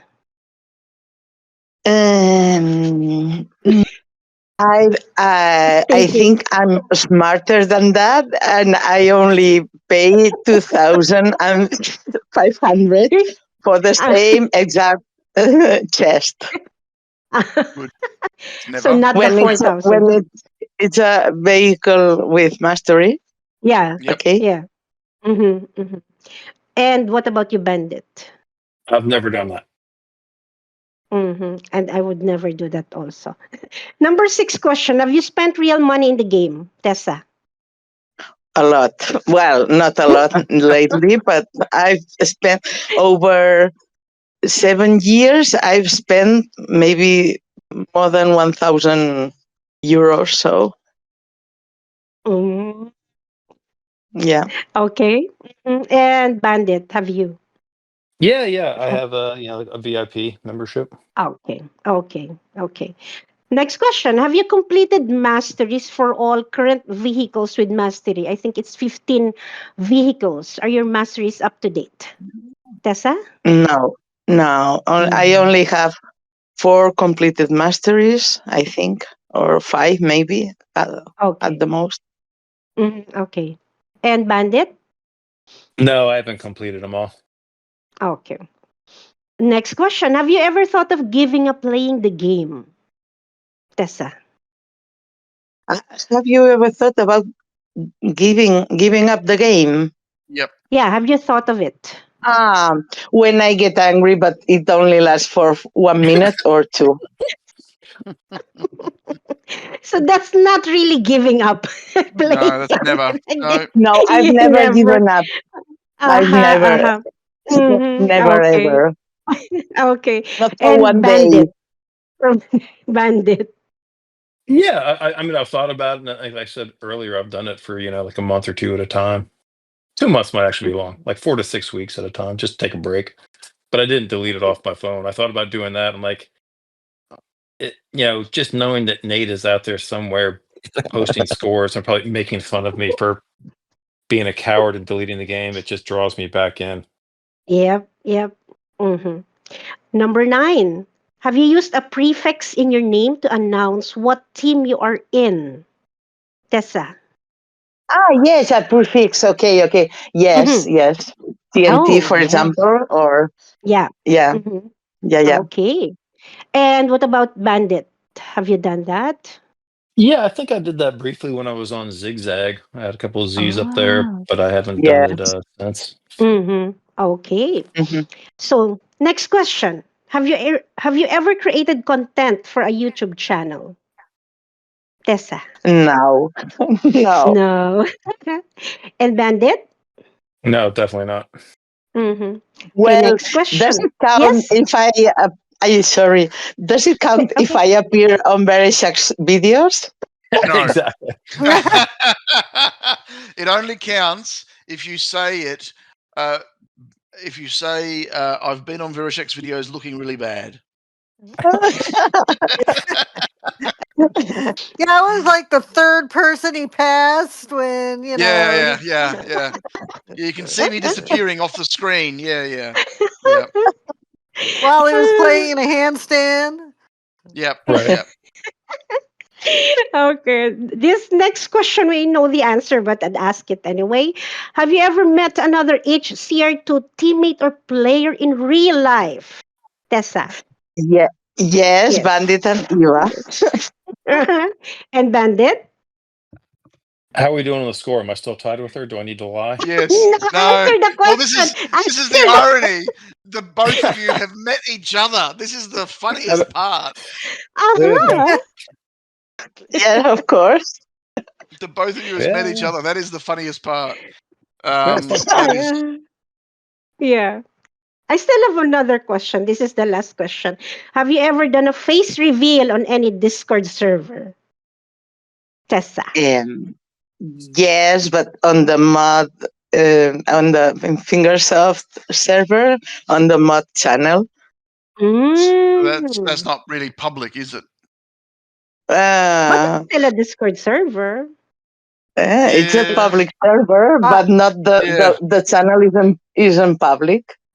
Yeah, she put it on the. I don't know. She gonna put it on the half podcast. Half a point. Can I have half a point? Half a point. Yeah, half a point. Yep. Okay. Bandit. What's your answer? Have I shown anyone my face? Yes. On Discord? Look, I might be a cruel man, but I'm not a monster. I would never do that to someone.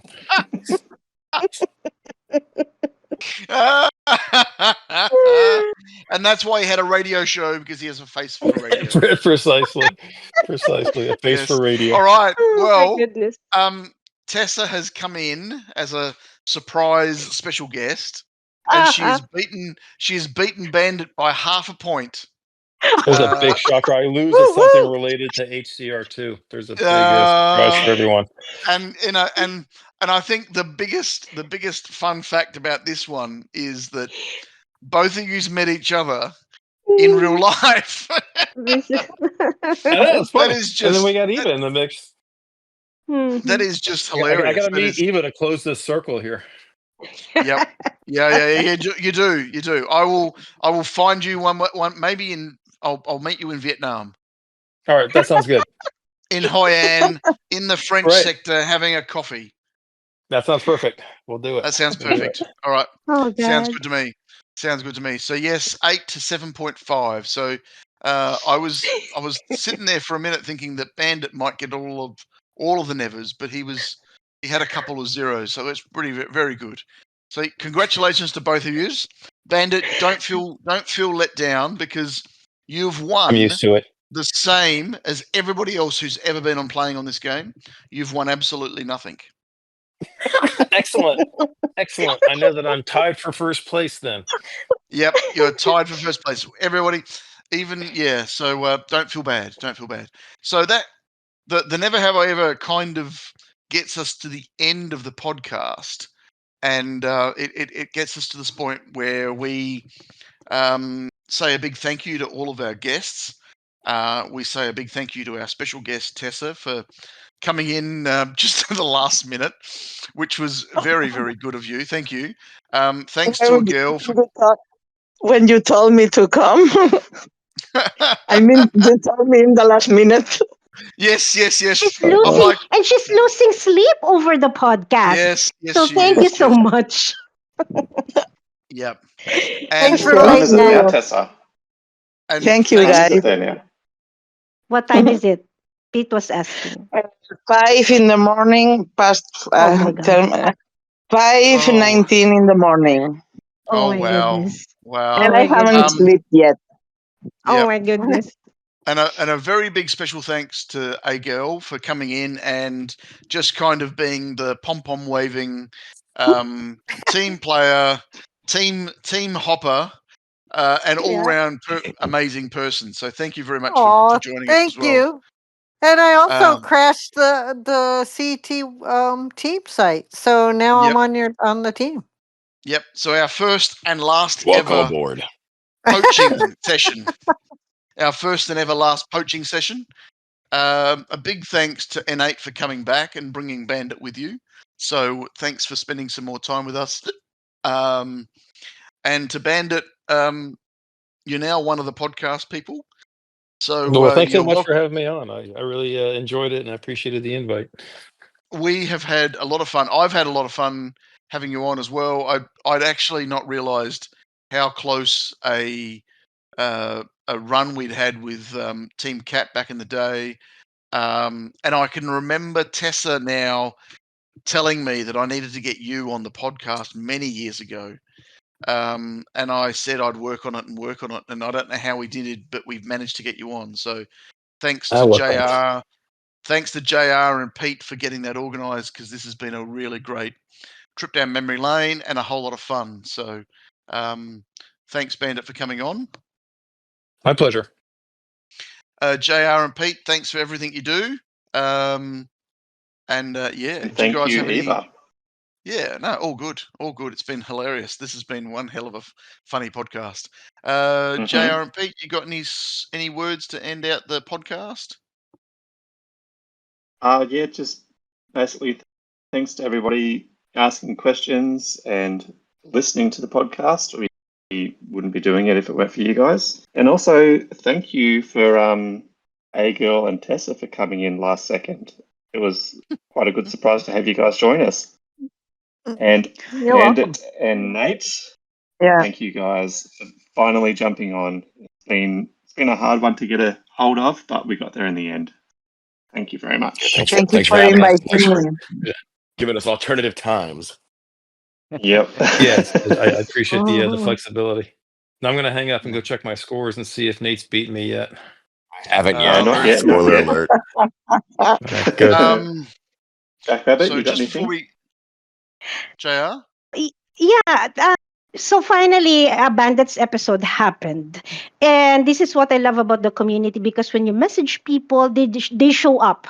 So thank you to Nate, thank you to AGirl and to Tessa. But before we go, Bandit, do you have any shout outs to anyone out there? Yeah, I'd like to say hello to Kevin. Kevin and I were chatting a lot, and he's a good dude. And we were actually supposed to meet up at one point and get a cup of coffee when I was traveling to Ohio. And we had it planned for a while, but I think the sexual tension got too great, and we backed out of it, which is probably a good thing. And two, I was gonna say hello to Tessa, but that's taken care of. And I guess I don't even know how to pronounce her name, but like Annika, the Finnish woman that plays with us every once in a while. Mm. She's super nice, so I'll say hello to her. And she's having some tough things going on at home, so I hope she's doing well. So anyway, that's all. Funny you mentioned her name, because she's on my short list of future podcast guests. Yep. Yeah, I'd be Thank you to curious to Nate. see. Like, we chat every once in a while. She seems like a super nice person. So Cool. Cool, Very cool. cool. We're looking forward to have her. That's it. Alrighty. So if you are still listening at this end of the podcast, we really appreciate it. We really appreciate your likes and comments and subscribers as well. We are getting very close to 400 subscribers on YouTube. It's been a very long, hard slog, but we're getting there. Thank you to everybody who subscribed. So please subscribe and like our podcast so you can hear us more and more often. And a very big shout out, I'm going to say a very big shout out to the guys from the Metalheads server who commented on the last podcast, and we've now joined their server and we're having a little bit of a laugh with them, and hopefully we'll get them on the podcast. So thanks everybody, thanks for listening. Have a wonderful couple of weeks. We'll be back soon. Bye. Bye-bye. Bye. Bye. Bye. Bye. See you again. Bye.